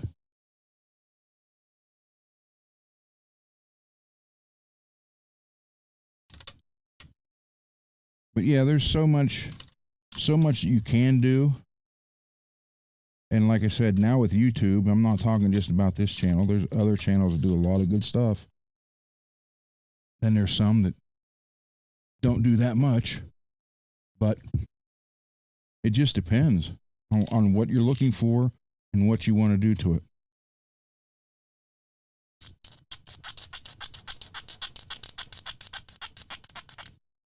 But there's no reason why you can't find something you want on YouTube or on the internet in general.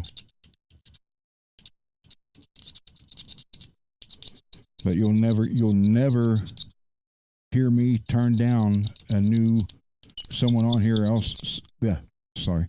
Someone else works on a guitar, it does quality work. You'll never hear me say, "Oh, well, my way's better." It's just not, it's just what I was taught and how I've been doing it or how I figured out stuff. And it's what I do. I know it works. It has worked for years. But I know there's other, like I said before, there's more than one way to get to the same store. As long as the end result is what we're looking for, that's what you go for. Go to learn. Sorry, I'm not reading the chat right now because I'm trying to get this glue off without taking out the frets. Hold on.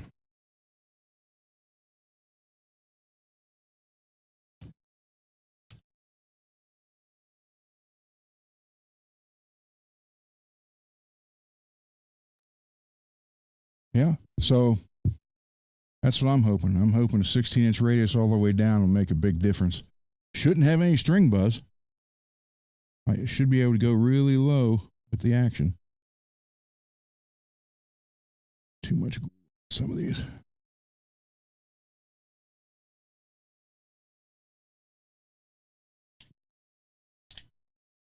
That's right, Peggy. You got different ways. I mean, seriously, is there a Walmart by you, Peggy?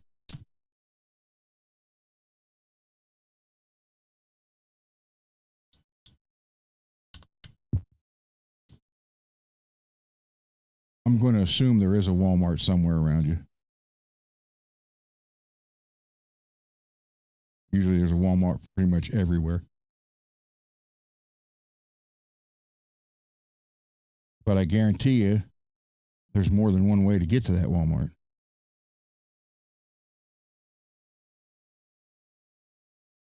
And it's the same way with this. Some people may do what I just did here a lot differently than I did. But the end result is new frets at work. Painting is one thing. Oh my God, there's never one way to do the paint jobs. Never. There's always, okay, 3 blocks away from you. Is there only one way to get to that Walmart?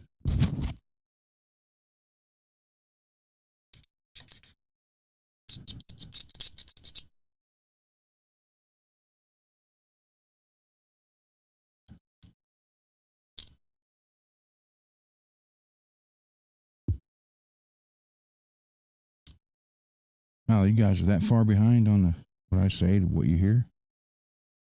That was probably 30 seconds before Peggy answered it. No. Okay, so there you go.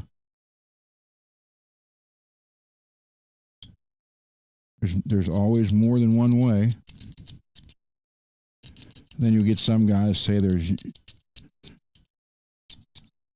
this way, your way, the wrong way, and my way. And that's wrong. You know, whatever works for you. Because again, not everybody can do the same thing. Everybody. I mean, if that was the case, everybody'd be a surgeon, or a neurologist. We're all different. People are better at certain things than other people are, and it's a fact. That's why I was never one for this. Well, let's give a participation trophy, the same style and size trophy as the guys who took first place. You know, I never went through that. And you know what? You learned that life isn't completely fair, and you learned how to deal with defeat. Now, kids now, oh, we need a safe place because he yelled at me. Well, guess what? You don't get a participation trophy.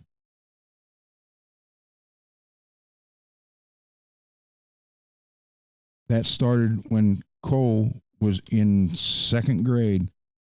He actually played full contact football with pads from first grade on. And they started at like the second year or third year into it.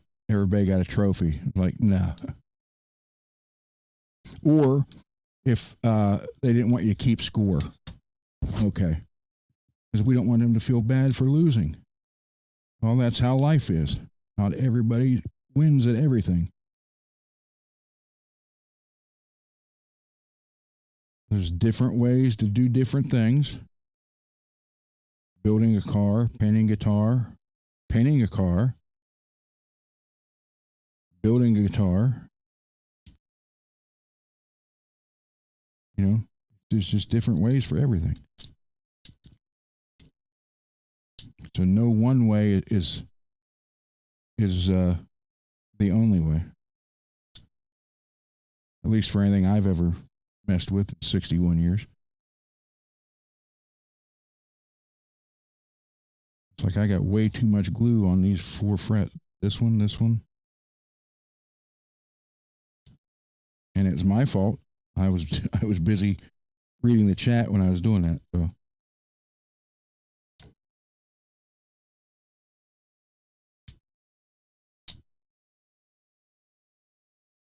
So I have to deal with it. I'm going to go sit in the corner and cry because I got extra glue to take off. My fault. I did it.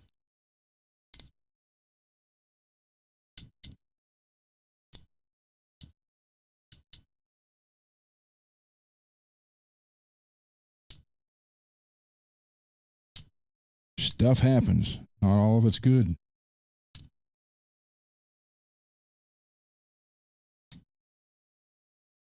Like, did I want to coat these frets with glue? No. But guess what? It happened.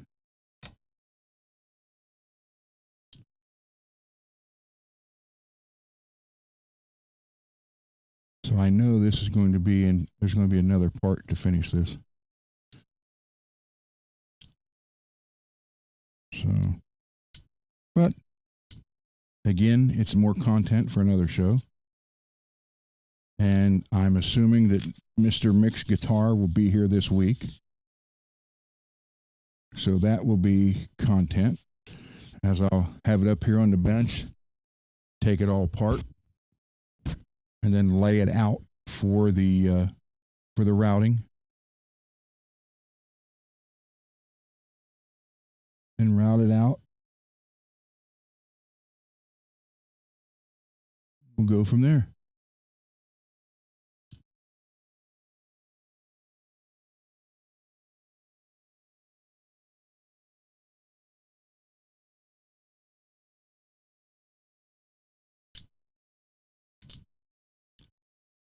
So, yeah.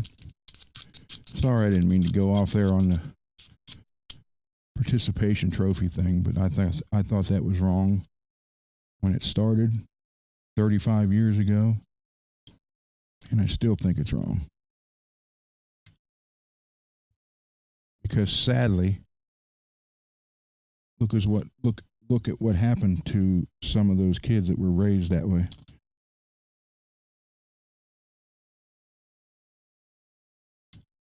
It's sad, actually. You know, school is and everything is supposed to prepare you for life, not have you believe in fairy tales.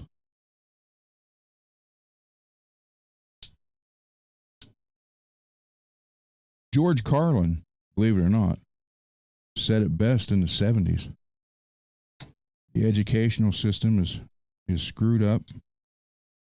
It's going to remain screwed up because the handlers that own us want us that way.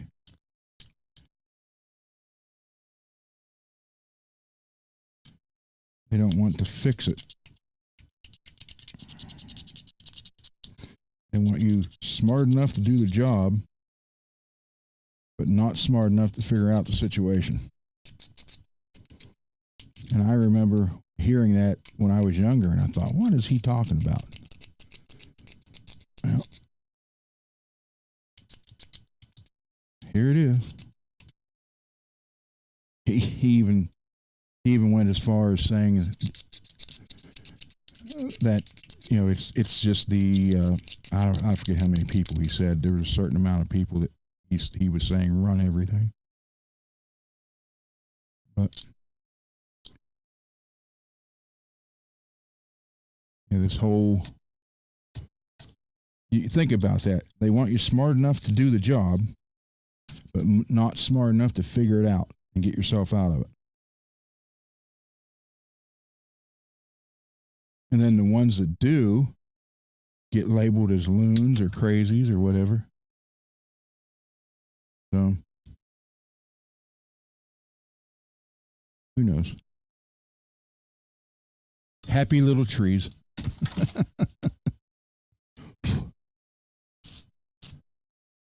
All right. Yeah, way too much glue on that, all because of that thing I made was messed up. I shouldn't have used it. So, get all this off here. So there will be another part to this to actually finish it up, but I'll get out the level bar.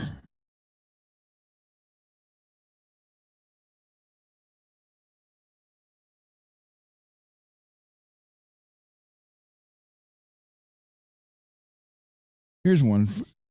How many people in here in high school or even middle school took a shop class?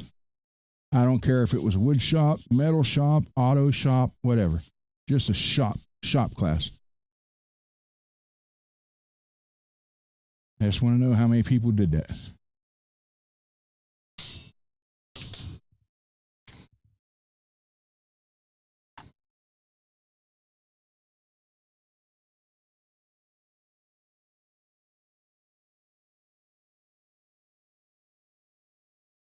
Mr. Mick, 7 through 12. Okay. Okay, there you go. In any of those shop classes, at the end of the class or the end of the period, did they not have you clean up the shop? Clean off the bench, sweep up the floor, clean off the machinery.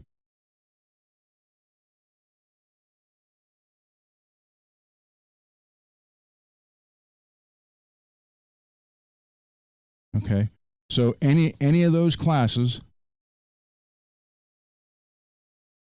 there you go. Absolutely. Yeah, you had to clean at the end of the night or the end of the class. So why would you not want to carry that into what you do now?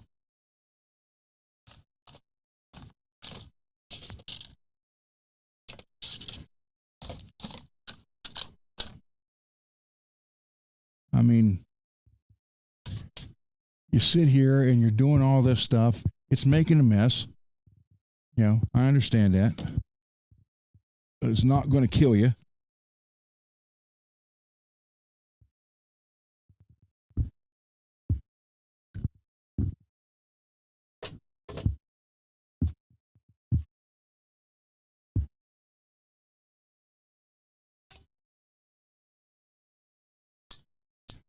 There you go. Leave it cleaner than you found it. Yep.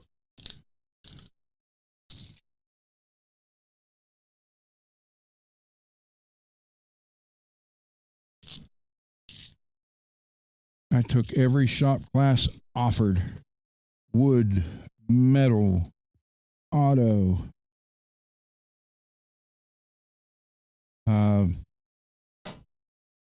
electricity.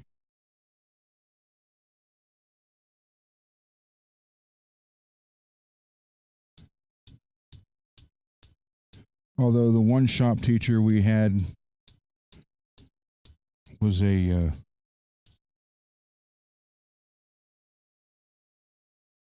he was kind of a joke. So I had a class right before lunch with him, and we were cleaning up one day, and he started yelling and screaming at some of the guys who were friends of mine. And I'm going to tell the coach, you guys don't get to practice or play this game this week because you're doing this or doing that. And he wasn't yelling at me. He was yelling at two friends of mine. One was our quarterback, which obviously you got to have a quarterback to play a game.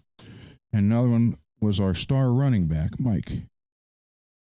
And he's screaming at them about putting stuff away and make sure it gets locked up. So he went into the tool room to count everything, and the bell rang to go to lunch, and I walked by the tool room and shut the door and locked it on him. So he spent his entire 45 minutes in that room. Never knew I did it. He thought one of those two did it. But they had one of the other teachers say, no, they were out in the hallway already. So it was just my little count the tools, buddy. Make sure they're all back.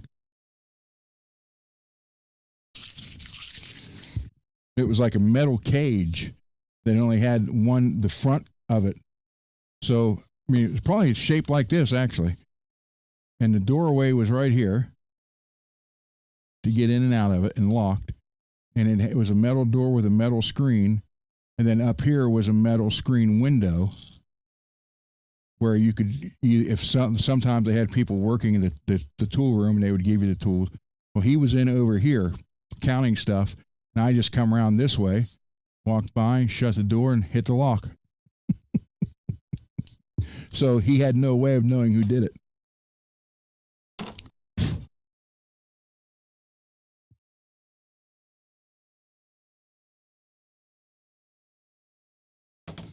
Clean this off some more. So, was I perfect? No. Did I claim to be perfect? No. I mean, my God, I was jumping from truck to truck at 65, 70 miles an hour. And didn't die, but I fell off a Volkswagen and almost died. So figure.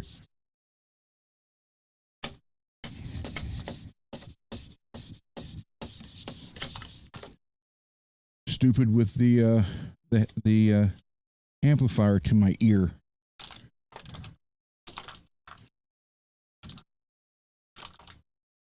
Oh, I know, well, if you guys ever followed woodwork, this is candle wax.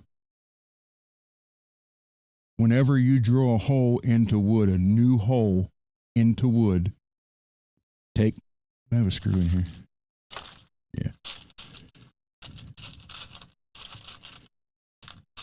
Before you put the screw into the wood,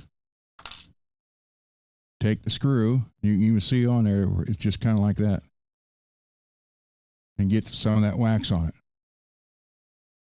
Then put it in the new hole. Another tip for you. Goes in better, it won't split the wood, and easier to get in the new hole. And here's another thing, a lot of people don't think about this one. When you take screws out of a neck, Now, obviously, this one, I just got the neck, so I don't know. But when you put new screws in it, or even the screws that came out of it back in it, the best thing to do, and I don't think I have any screw that's big enough for a neck up here, or do I? I don't know if that'll work or not. It might. Okay.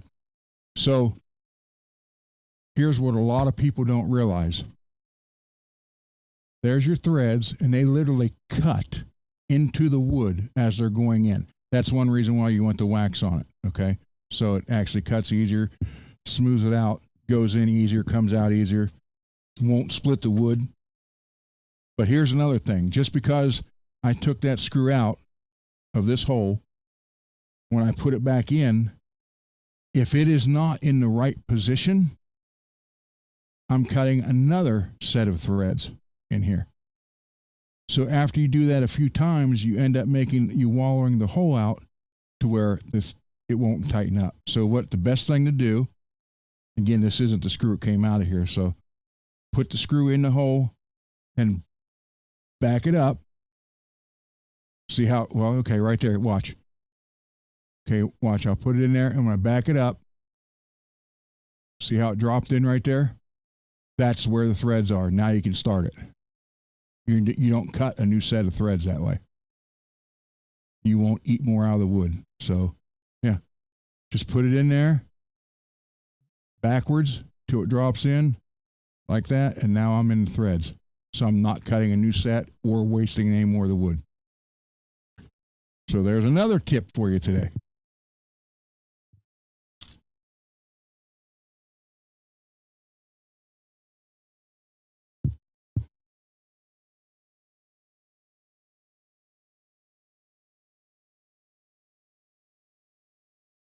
Because nobody wants to keep plugging the holes and re-drilling them when you don't have to.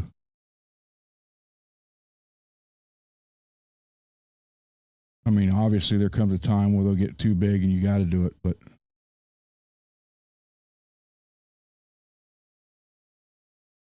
when you start that screw in there, just stick it in the hole, turn it backwards till it drops down, and then you're good to go.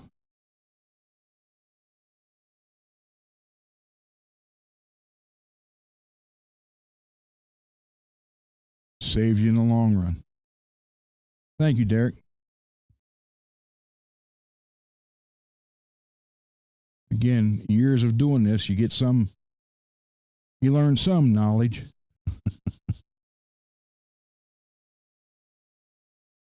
And I'm not going to create a class and charge people for it. We're all, that's why I'm sitting here right now doing this. You guys see it.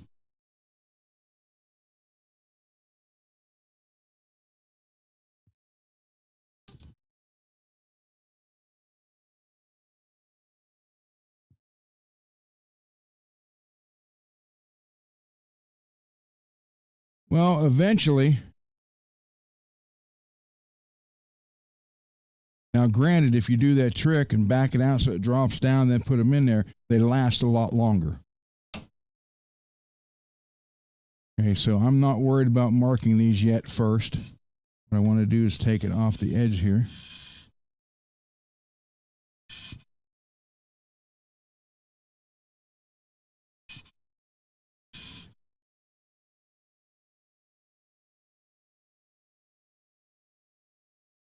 And here's another tip: when you're doing the fret leveling, obviously you want to do the whole thing, but then when you come down here from the 12th fret down, you can apply a little bit more back pressure back here and get these last 12 a little bit, just a hair lower. That helps.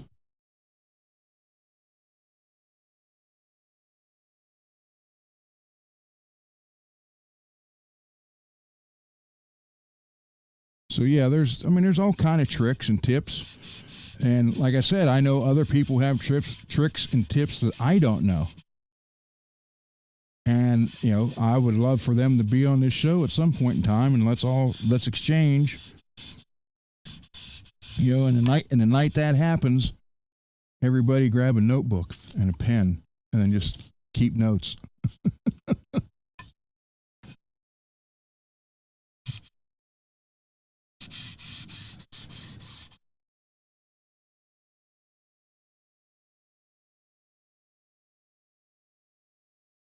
Just want to get the edges off here a little bit.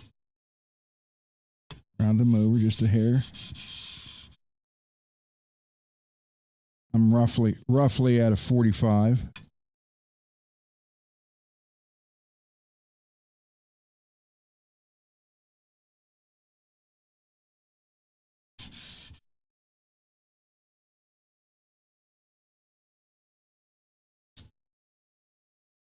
There. Now you can see how the edges are turning out.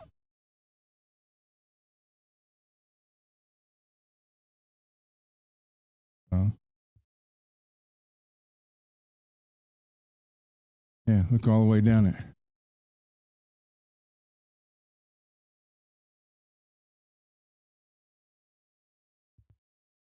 I just wish I wouldn't have got so much glue on here, but again, I'll get it off of there. That ain't no problem. Just extra work. So hold it roughly at a 45 or less. A lot of guys like to go like 30 or 33.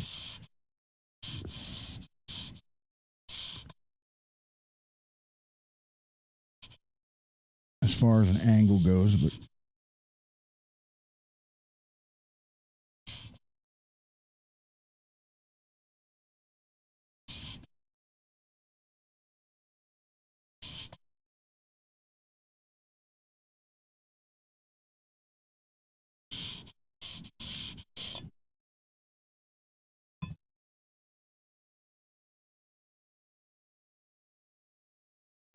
run it. Do I?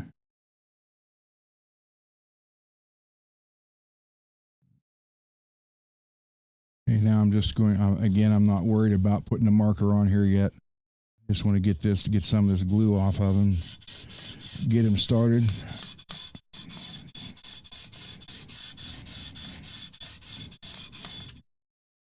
Here, down here, there's some that's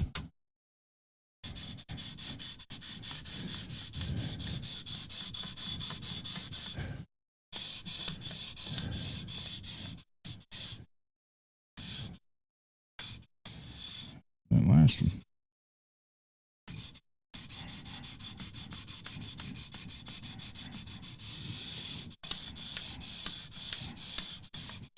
Yeah. That one.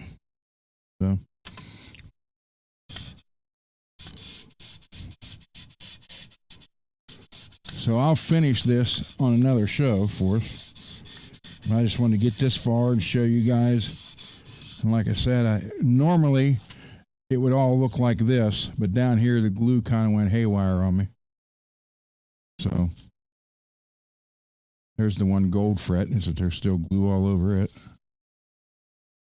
But like this one right here is when it's high, and I don't know why it's that high because it's flush with the board.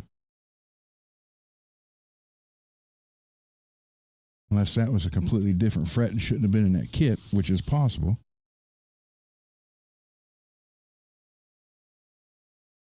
But then you can take your marker. I'll show you, give you an idea.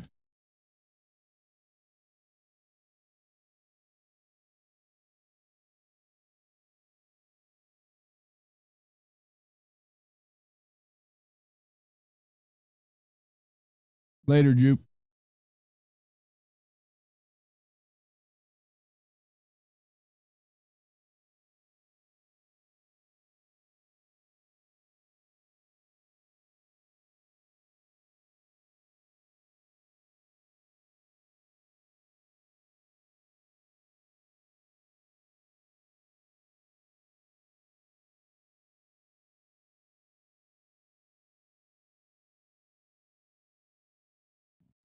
All over a couple. It's all these ones down here closer together because that's when that wick started messing up on me, and I switched to the other one. And then, like I did Saturday night, I squeezed too dang hard on it because I was used to pushing it harder on the old one. Big glob of glue right there.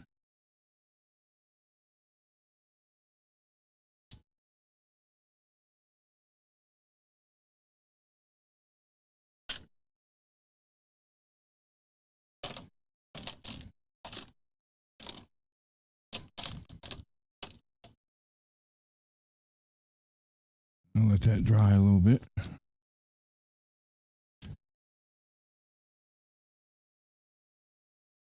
I don't have my phone. For those of you who weren't here at the beginning, I'll show you the guitar.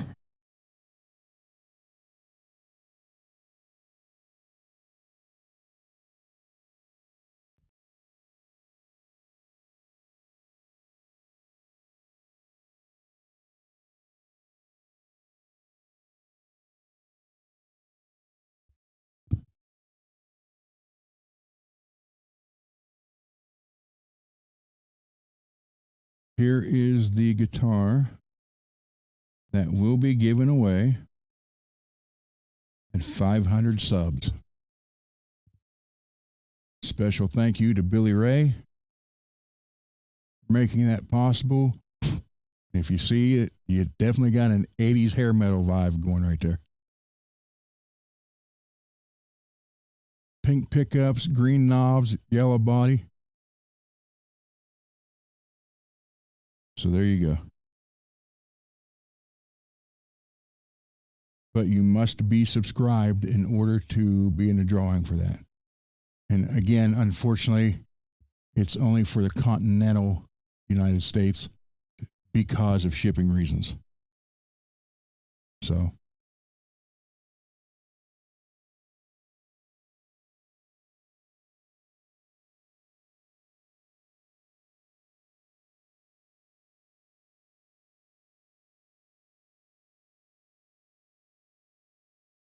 there you go. Oh, Peggy, you'll probably win it.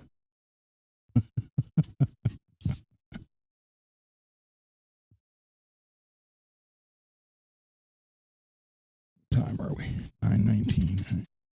So again, I'm not finishing this tonight. I'm just showing you.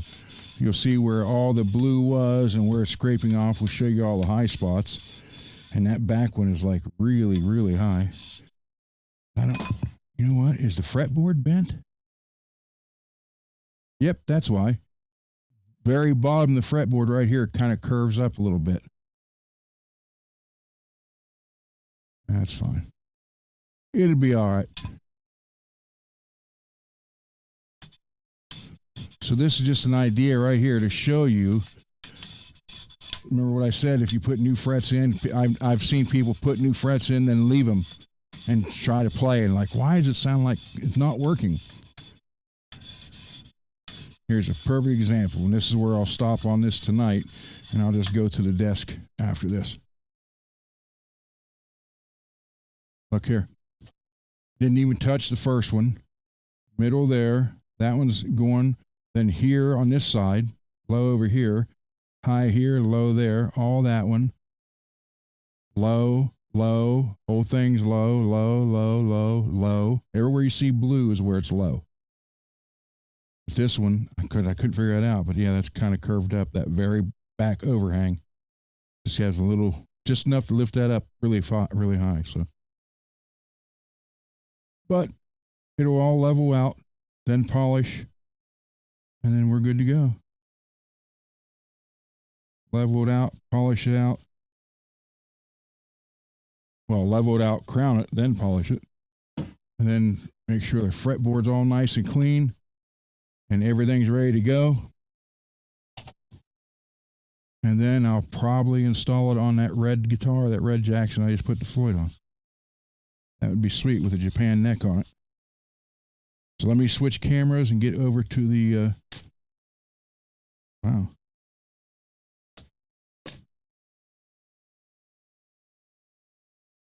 All with the leveling, Mad. Or let me switch cameras. I'm yelling like I was trying to yell into the microphone again. Sorry. Forgetting I'm wearing this headpiece. That's why you hear me better, Holly. The same headpiece that I was told before to take it off because it sounded like crap. So now you see it. So there you go. And we are broadcasting to both YouTube and Twitch. So, and my wife's telling me, you need a haircut. Yeah, I know, I do. So wait, let me get back over here for the chat.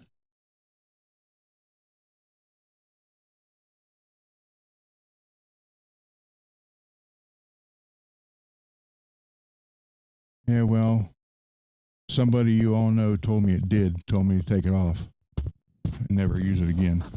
So.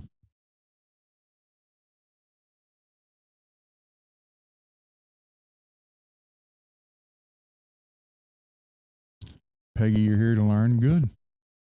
I'm here to teach. I'm here to learn. So, we'll go 3 hours. We'll go another 36 minutes. So any more questions or comments or ideas? Anything you want to know or learn or ask or teach me?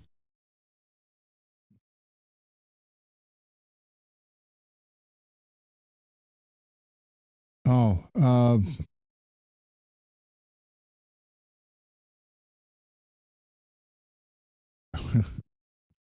hold on. Let me look. It's Gunner 045 on Twitch. All small letters. GUNNER 045. Because that's actually, so that was, wow.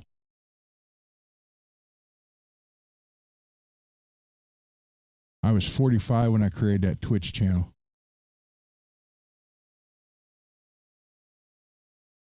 So it was almost 16. It will be 16 years ago next week. But let me type that in here.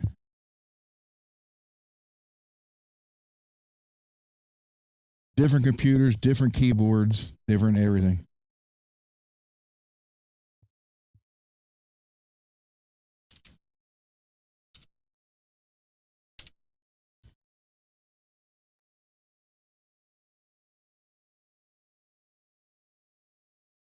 So that's the Twitch right there, Gunner 045. Derek, depends.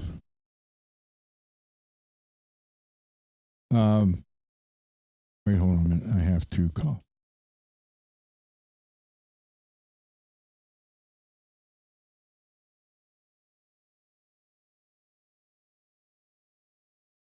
Yeah, that really depends, Derek, on the type wood and whatever type finish I'm trying to put on it.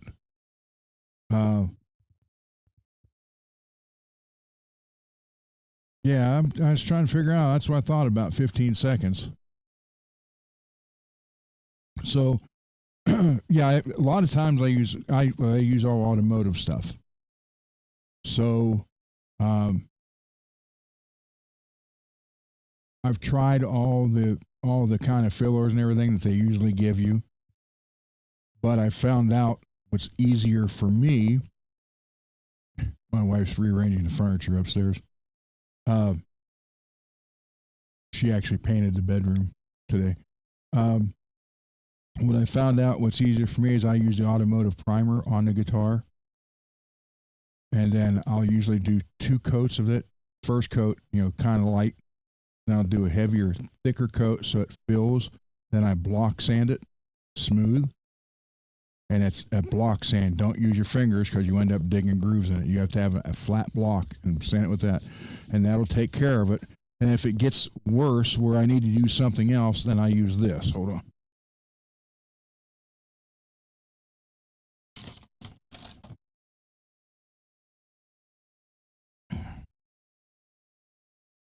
It is 3M green glazing putty. Comes in a tube. And you just spread it on with a basically a spatula and let it harden and block sand it, and there you go.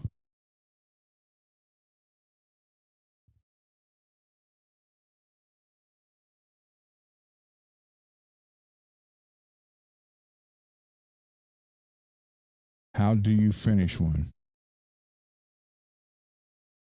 Well, are you talking like this one?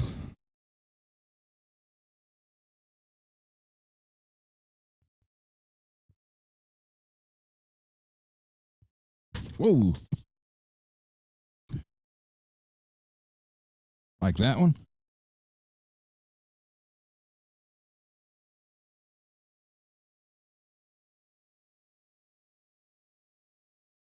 I mean, you can see all the. That's not flat. You can feel every bit of that. So, depends on what kind of paint job I'm doing.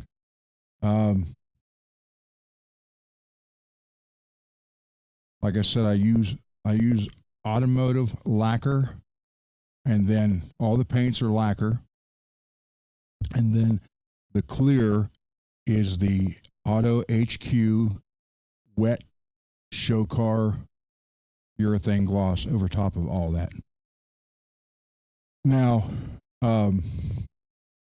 like if you had one like this, where actually, well, this is obviously they sandblast the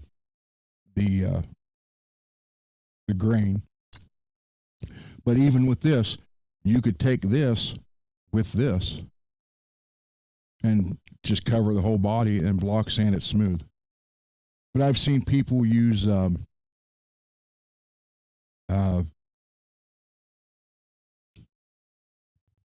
drywall patch before, smear it on that kind. And you can use pretty much anything.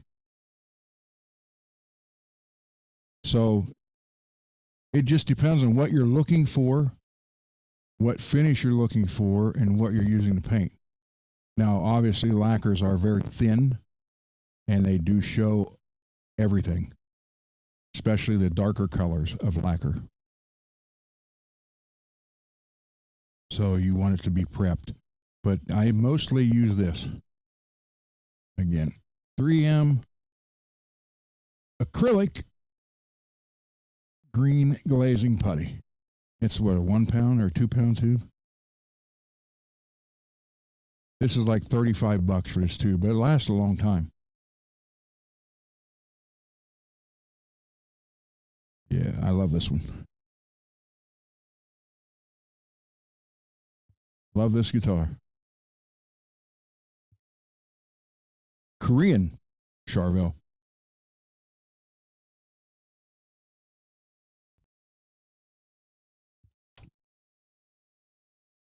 So, again, why is it sticking right there? Again, there's different ways to achieve the same result. So it all depends on basically what you're comfortable with, how much you're willing to spend to get what you need to do it, or how much time you want to invest in it. Because if you use there's a spray sealer, obviously, and that works, but on something that's very porous, you're going to use a lot of it, and you're going to have to sand every so many coats, smooth, and do it again, and that's going to be very time consuming. That's where something like this, if you're not going to do it a transparent color, obviously, something like this comes in handy. But I've seen people use drywall patch stuff, mix it up, spread it over there, sand it down, and go with it, and then prime over it.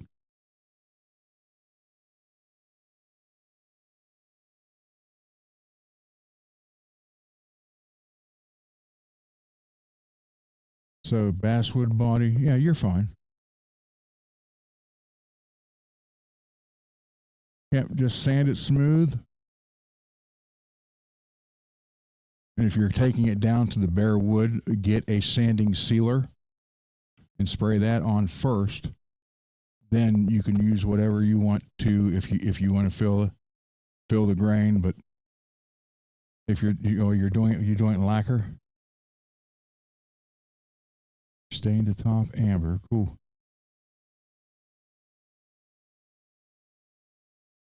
Be painting the back and the sides black. Okay. Yeah, when I get the paint booth put together, and I got the work area probably 90% ready.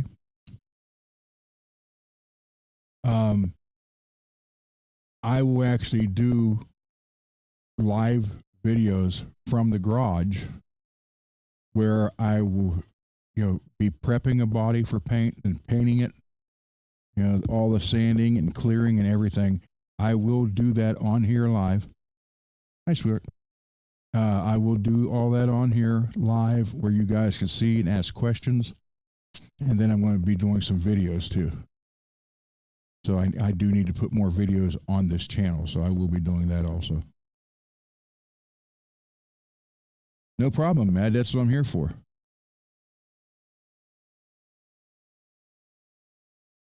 Yeah, come here. Wait, let's see if she'll do it. Come here. Come here. Hey, she's looking for any food drops. Come here. Come here. Up here. Come here. Come here. Say hi to everybody. Get over here. Come here.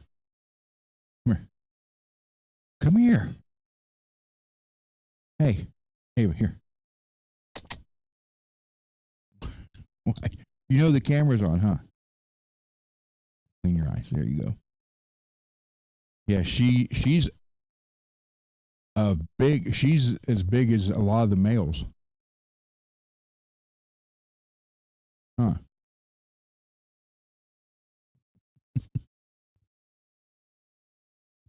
She will be 8 this October. I think. Yeah, 8. Yeah, she's 7 now, 7.5 now, so she'll be 8. Or I don't have to look. I think she'll be 8. She jumps in between us asleep. So, any other questions?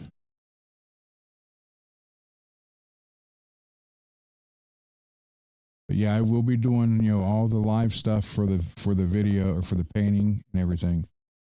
And I am excited about that paint booth because now I will be able to put cameras out there so you can see it.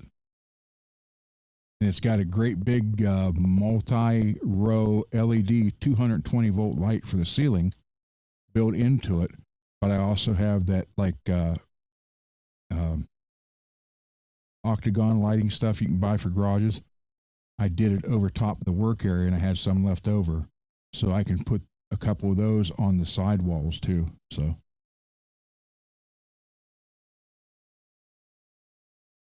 I've had nothing but German Shepherds since I was 5 years old. I got her when she was 7 weeks, which was the earliest I'd ever gotten one. Huh, baby.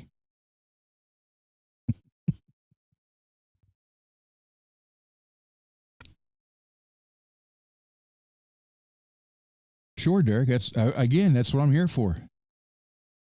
You guys want to email me photos and ask questions? That's fine too. Whatever. That's why I got the email up there.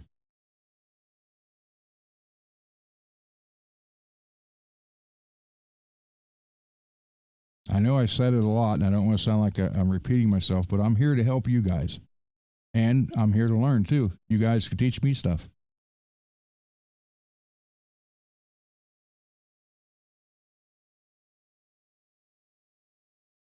That's a good question, Mr. Mick.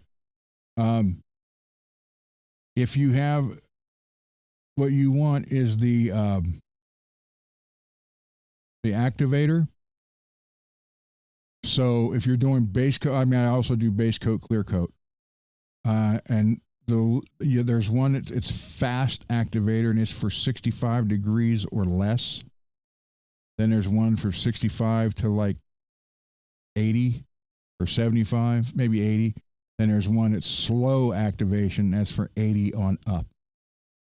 I usually try to do it somewhere in the 70-degree mark, 72, 74, whatever.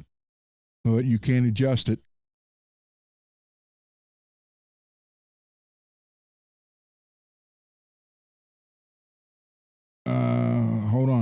Well, wow, I've gotten a lot of emails since then. So yeah, it depends on what the basic temperature. I prefer to paint in the 70-degree mark, but you can do it. Up. You can even do it up to 100 as long as you get the right activator. Hold on.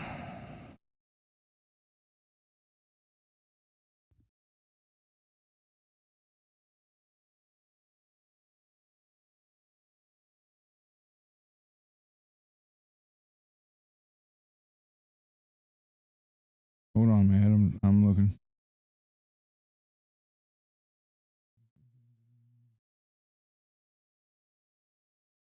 And Puppy called me today, and I didn't get a chance to answer it. He left a message. I got to call him back. I'll do that tomorrow. Or if you're watching this, Puppy, or do watch this, I will call you sometime tomorrow. And I'm not on the Pacific. I'm on the East Coast. I'm in your time zone.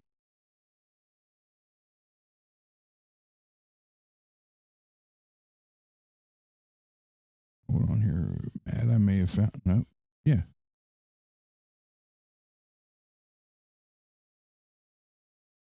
All right. Here's one that Mad did. Van Halen inspired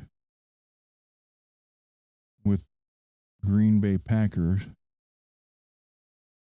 which I don't like. You know who I like, but that's okay. But it's a neat job, really is.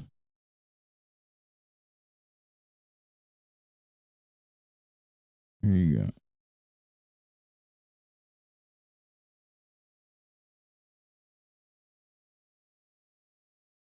So there you go. And then the headstock.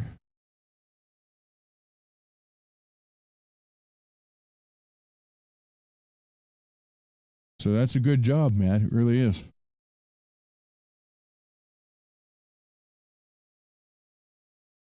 Yeah, he does. He had left.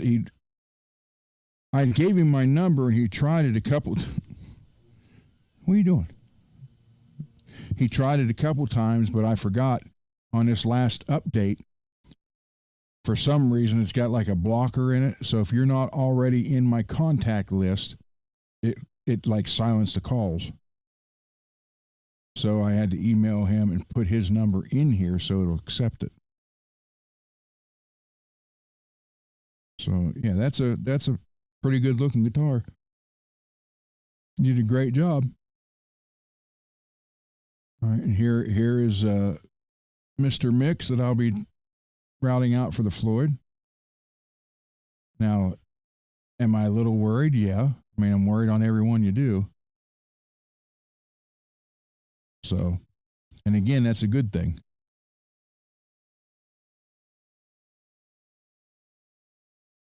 How do you maintain the radius of the frets?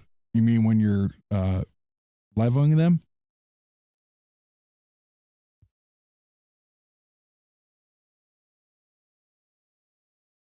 Pirate ship's a good thing, Mr. Mick. Save $30. Yeah, there you go. When you're leveling them, don't stay in one place. When you're leveling them, you're going across the fretboard. And when I'm doing the final leveling, that's what you'll see me doing. But they had a lot of glue on them, so that's why I was kind of just going back and forth, straight up and down. But you want to go with the curvature of the board. But again, that's a 16 radius, so that's pretty flat anyhow.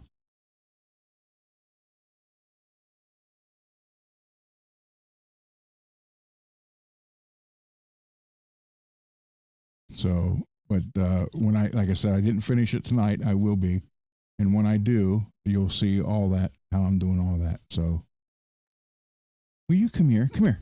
Hold on. Come here. Come up here. Here. Come here. Hey. Come on. Come here. Come here. Butthead.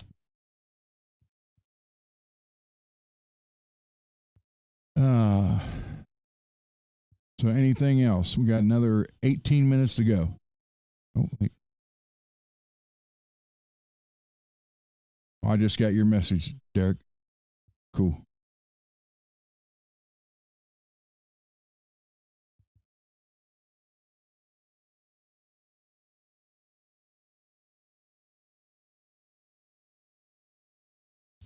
Well, I tell her she can jump up, see me like that, and Beth keeps telling her no jumping, so she never knows what to do.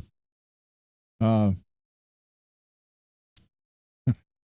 if you, hey, don't get right behind me. If I roll back, I'll hit you.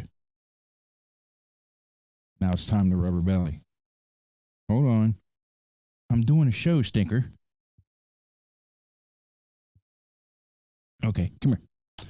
Come here. You know what? Do I have? I don't. Come here. Come on. I know mommy tells you. I'm telling you, come here. Come on.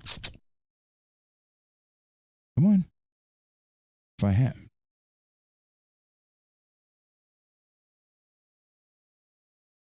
Look. Come here. Come here. Come here. Come on here. Come on up. Come on up here. Hi. You smell that? Look at her. Look at everybody. Tell them hi. Tell everybody hello. Hi. Hi.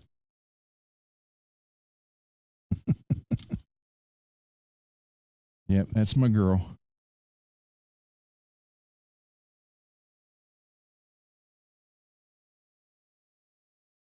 That, you know what, Mad, I usually just put one or, oh, I'm sorry, Peggy, hold on, let me turn it down. Is that any better? I'm still figuring out how to work this one. I do know if I get close to that mic, the headphones, though, it squeals. um, but Mad, on to answer your question. Thank you, Cheryl. Um, I usually put one drop of super glue or maybe one drop on each end, and that's it. Because at some point in time, it's going to need changed again, and you don't want it to where you have to hit it and bust part of the fretboard off. I never put it up again. I never where your nut would sit here, and this is the fretboard. I never glue on the fretboard on that surface. I just only do it on the bottom.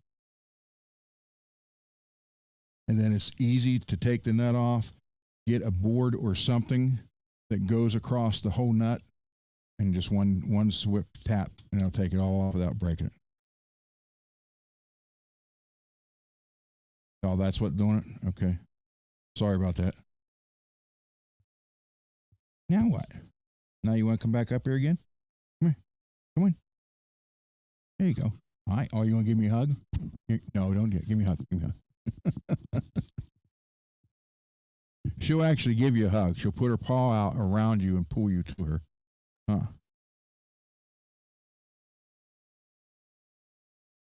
Tell him.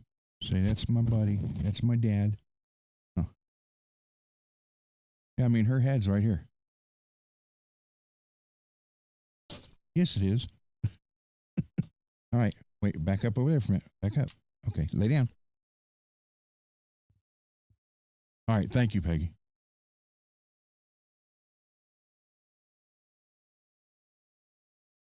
Yeah, when you do have to change one and get something, I have actually happen to have a nut right here. So it's in the fretboard. And when you get it, you got to take it. Just put something up against it like that. One swift tap against the whole thing. That's usually all it takes. Then you're good to go. So, and Derek, I'll answer your questions here in a little bit. Thank you, Cheryl, and thank you, Mad, about Ava.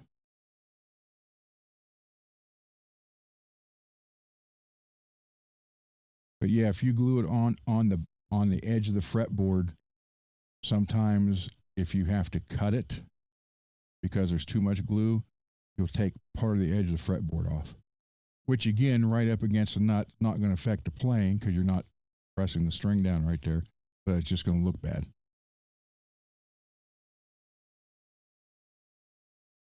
So, any other questions? concerns or complaints.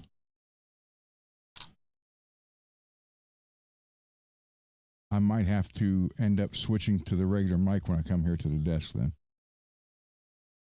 That keeps happening. Or, or I could put the headphones on and hear it. That would get it going.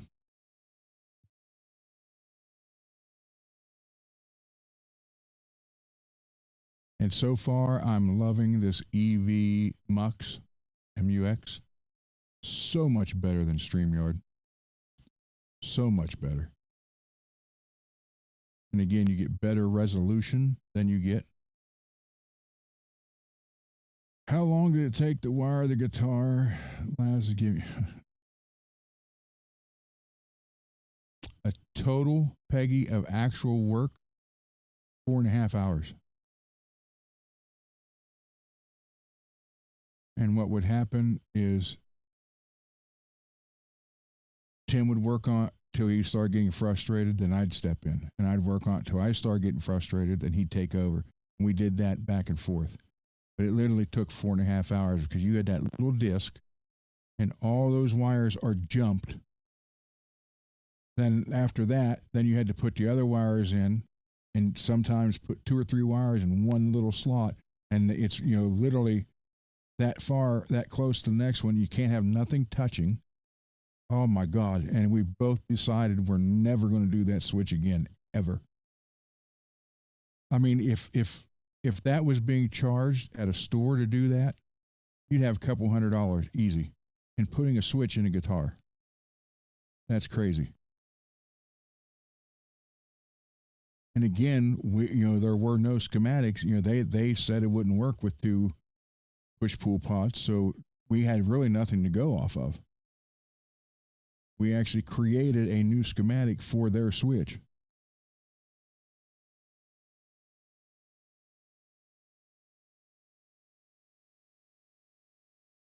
Oh, well, I never did put the finished picture in here.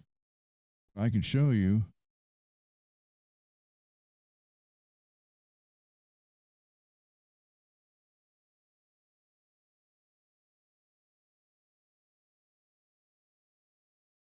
That's just a switch in the guitar. The pickups and everything is not wired up to it yet. And look at that.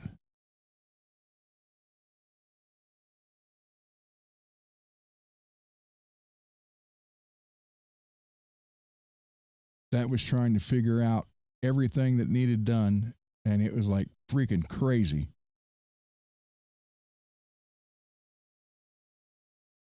If it goes bad, take it out and just have someone wire a regular switch in it 3-way and don't worry about it. So you know that, Peggy, when you get it. Yeah, I mean, that's crazy. And that thing's no bigger than a 50-cent piece.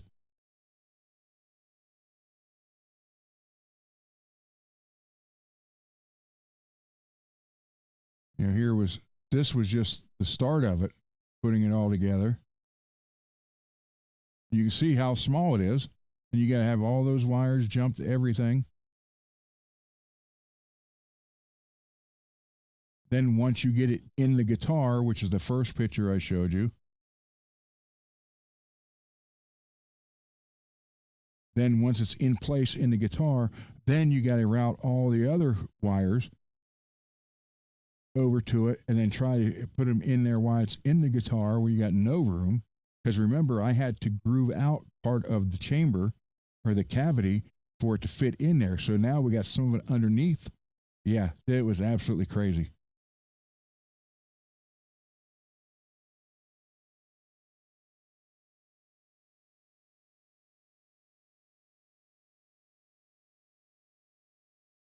Yeah, this was the only schematic they had that was even close. And it was for a one push. It was 2 humbuckers, a tone, 1 push pull, and 1 volume. So remind you, we had to blend in the other push pull, and it wasn't as simple as we thought it was going to be. But here you see all these little horseshoe things. That was all the jumper wires, and that wasn't even correct. We had to do more than that to get it to work with 2 push pulls. And that's before, again, that was before you do any pickup wiring or any of that stuff into it. That was just getting the switch prepared. And I'm telling you, well, I know where he works, where Tim works, he said that would have been $300 job.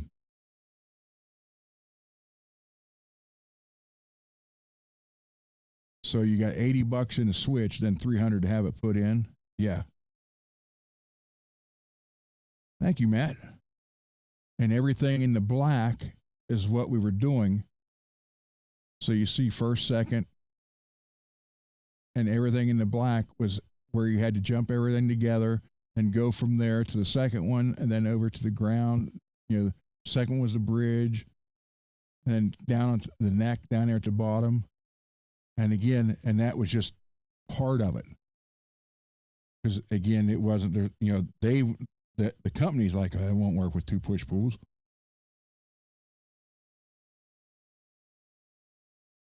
So it's working and it makes different sounds. Is it right? We don't know. There's no schematic for it. We made it up. So it's working. And I hope whoever wins it never has to take it apart.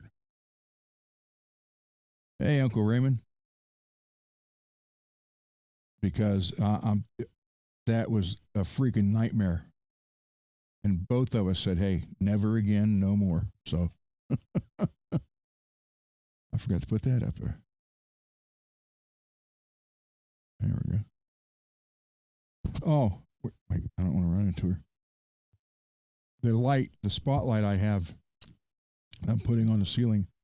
For right now, I just slid it underneath the guitar rack and check it out. It looks kind of cool. Lights up like a store. Just the bottom of the guitar.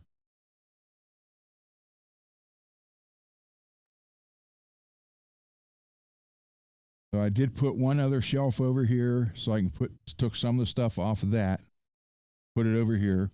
I do have the board. So tomorrow, at some point in time, I have to take all these guitars out of here, and that's concrete.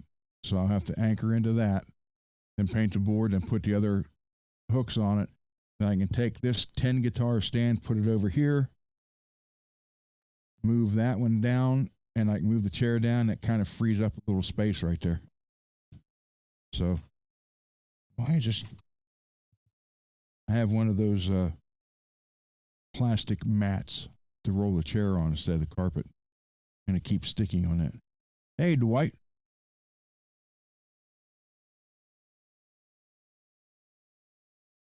Billy, you still here?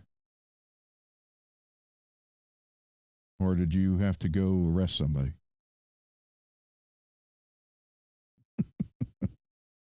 Thank you, Zach.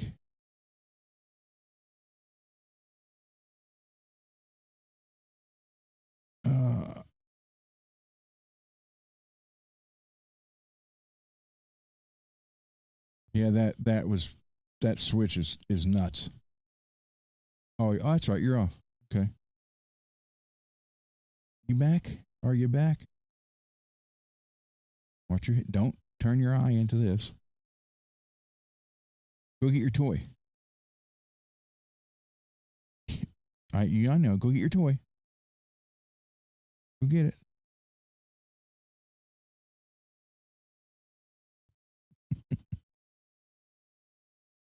Oh. Well, I'll tell. I was going to. Didn't know what I was going to do with this Kramer guitar because I got it as a payment for doing that acoustic guitar, and I hollow flashed it, and I figured I'd keep it, use it for something at some point in time. So right now, this is now belongs to Billy. It's getting shipped to him tomorrow.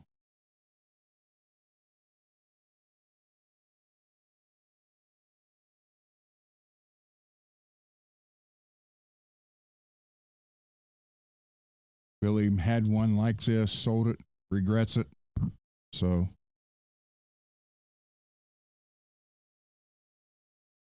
I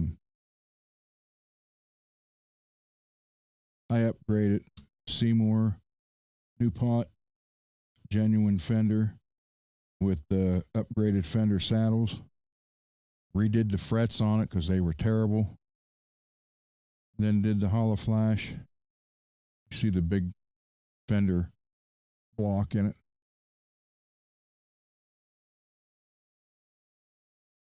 So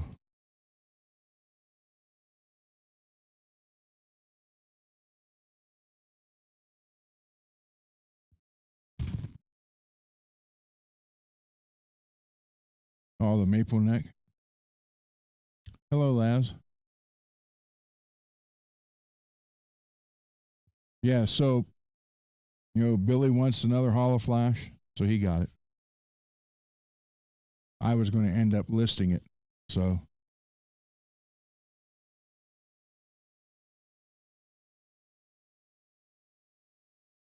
Billy bought it. So that was a good thing. At least it's going to somebody I know who will appreciate it. And then you watch, it'll end up in Dane's store at some point in time.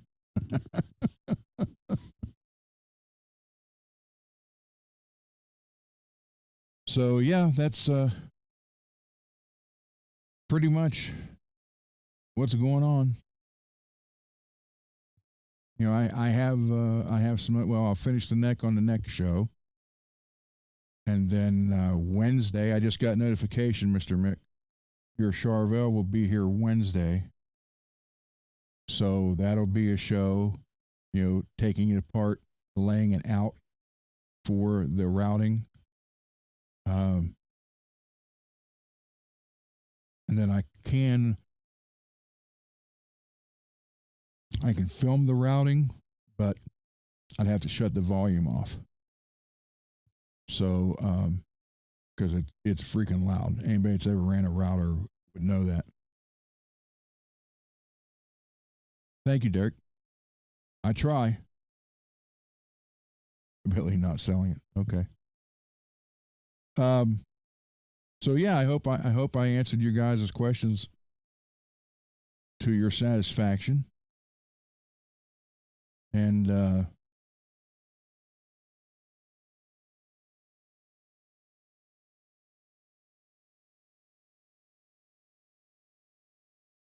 yes, pretty much. You're right, Laz. That switch was a nightmare. Again, to the point where neither me or Tim, aka T-Bone, are ever going to do that switch again. That was a one and done switch. I can say I've been there, done that. And so can he. So yeah, it's just it's crazy.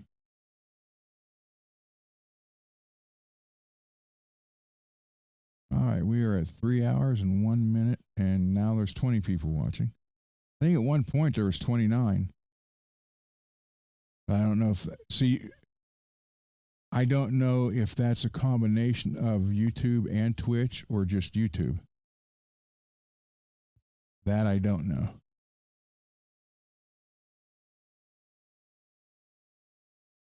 Because when I click on YouTube, it just says you're live, and the same thing on Twitch. Yeah. So, anyhow, 19 here. It's telling me, now it's telling me 22 up here. So it must be 3 people on Twitch watching. So, okay. That's cool. Thank you, guys. Thank you, everybody who's watching. So the next one, I'll finish leveling the frets, crowning them, polishing them, and then that neck will be done. And then I will be doing Mr. Mick's Charvel. Like I said, I got to take it apart, put it on the bench, tape it up, lay it out, mark it, fill the two holes that are in it because they're not in the right place for the fluid, and then mark it, drill it, and then after I get all that done, I can take it out and route it, and bring it back, put it all together, and get it back to Mr. Mick.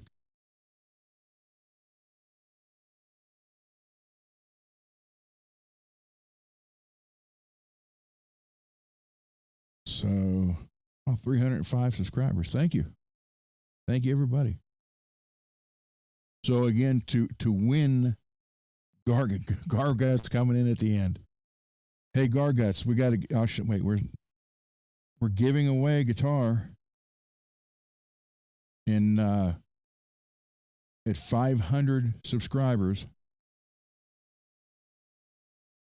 Billy Ray donated a guitar to give away. Here it is.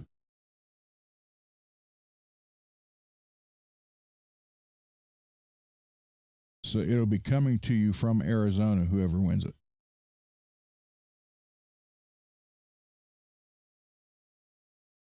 So, the guys, of course, you know, I would take the pink pickups out, but that's just me.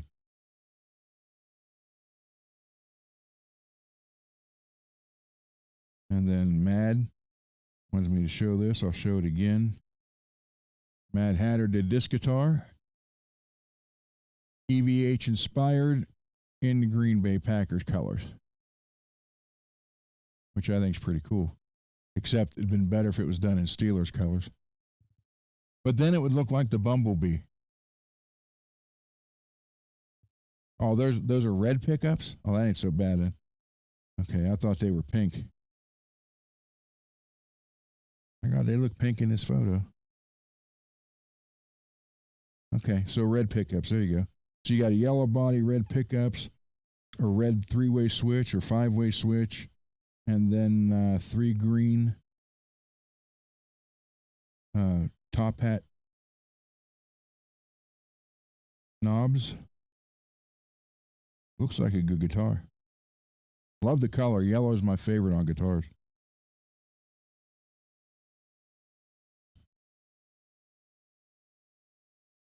So, with that, I did take this picture. I showed you. You know, you guys saw the guitar rack back there with the light underneath of it. So there's that one, and then I switched light color. That's the black light, and there's the red.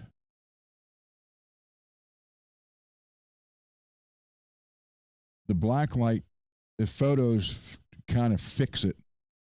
If you was here in person and seeing it, it looks really cool.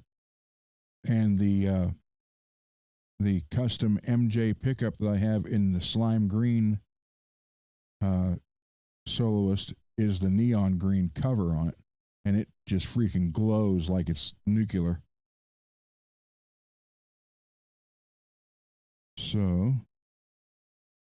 and for those of you who don't know, Laz took time out and had that made.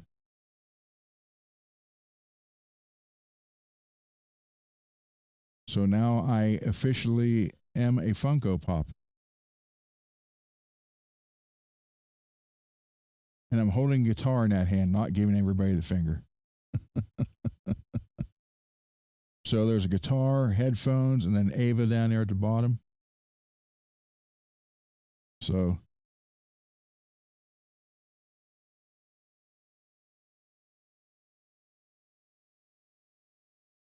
kind of neat.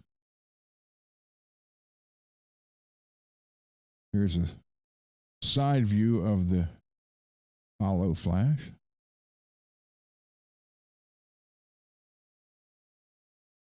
So come June, I will have a black Telecaster from Tees Guitars to custom hollow flash. He said that they won't have any black ones until June.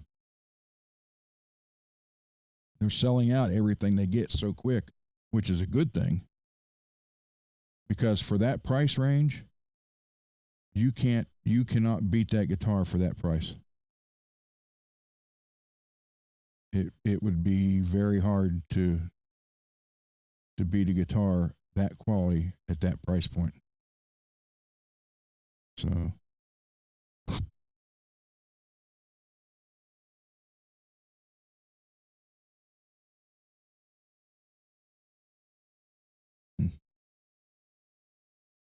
and that was on T-Bone's bench.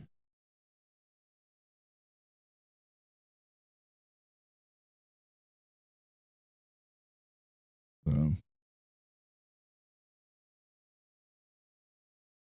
oh wait, here's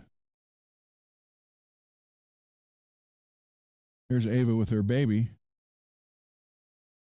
It's a doll that she got for Christmas, and she takes it everywhere.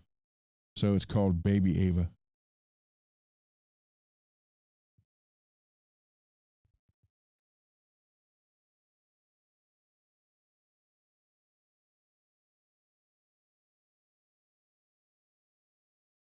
Oh, here's, you guys don't get to see the whole room.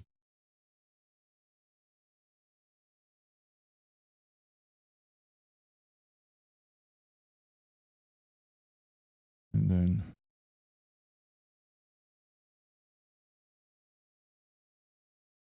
or that side. So this side. So some changes are coming.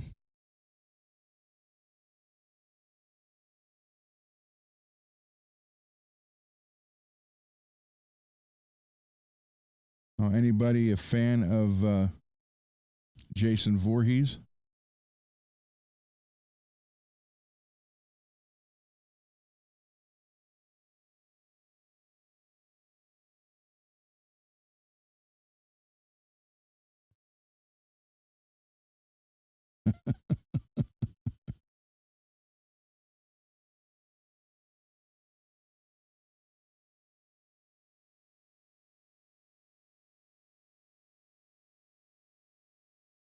So, yep, that's pretty much it for tonight's show. And I thank everybody for watching and the questions being asked and everything with with the neck refret. Cool, man. So yeah, I did tonight early because I had to pound the frets in. So if I'd have done that when she was sleeping, she would have shot me. And I taught her to shoot, so I know she wouldn't miss.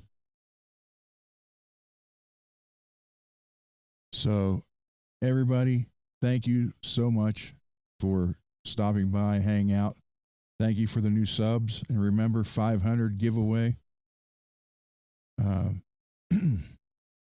And, next one will be finishing that neck and the refret. And then Mr. Mix Charvel. And then we go into other stuff. So, all kinds of stuff going on. And I am getting another camera, actually two more. One will be for the garage, and then another one for over another view of the other workbench area. And so, just taking it slow as I can. So with that, let me play the intro, outro, and I will see all you guys on the next one. As Dio says, you're all the biggest stars in the world, and an Aussie would say, I love you all. Sharon!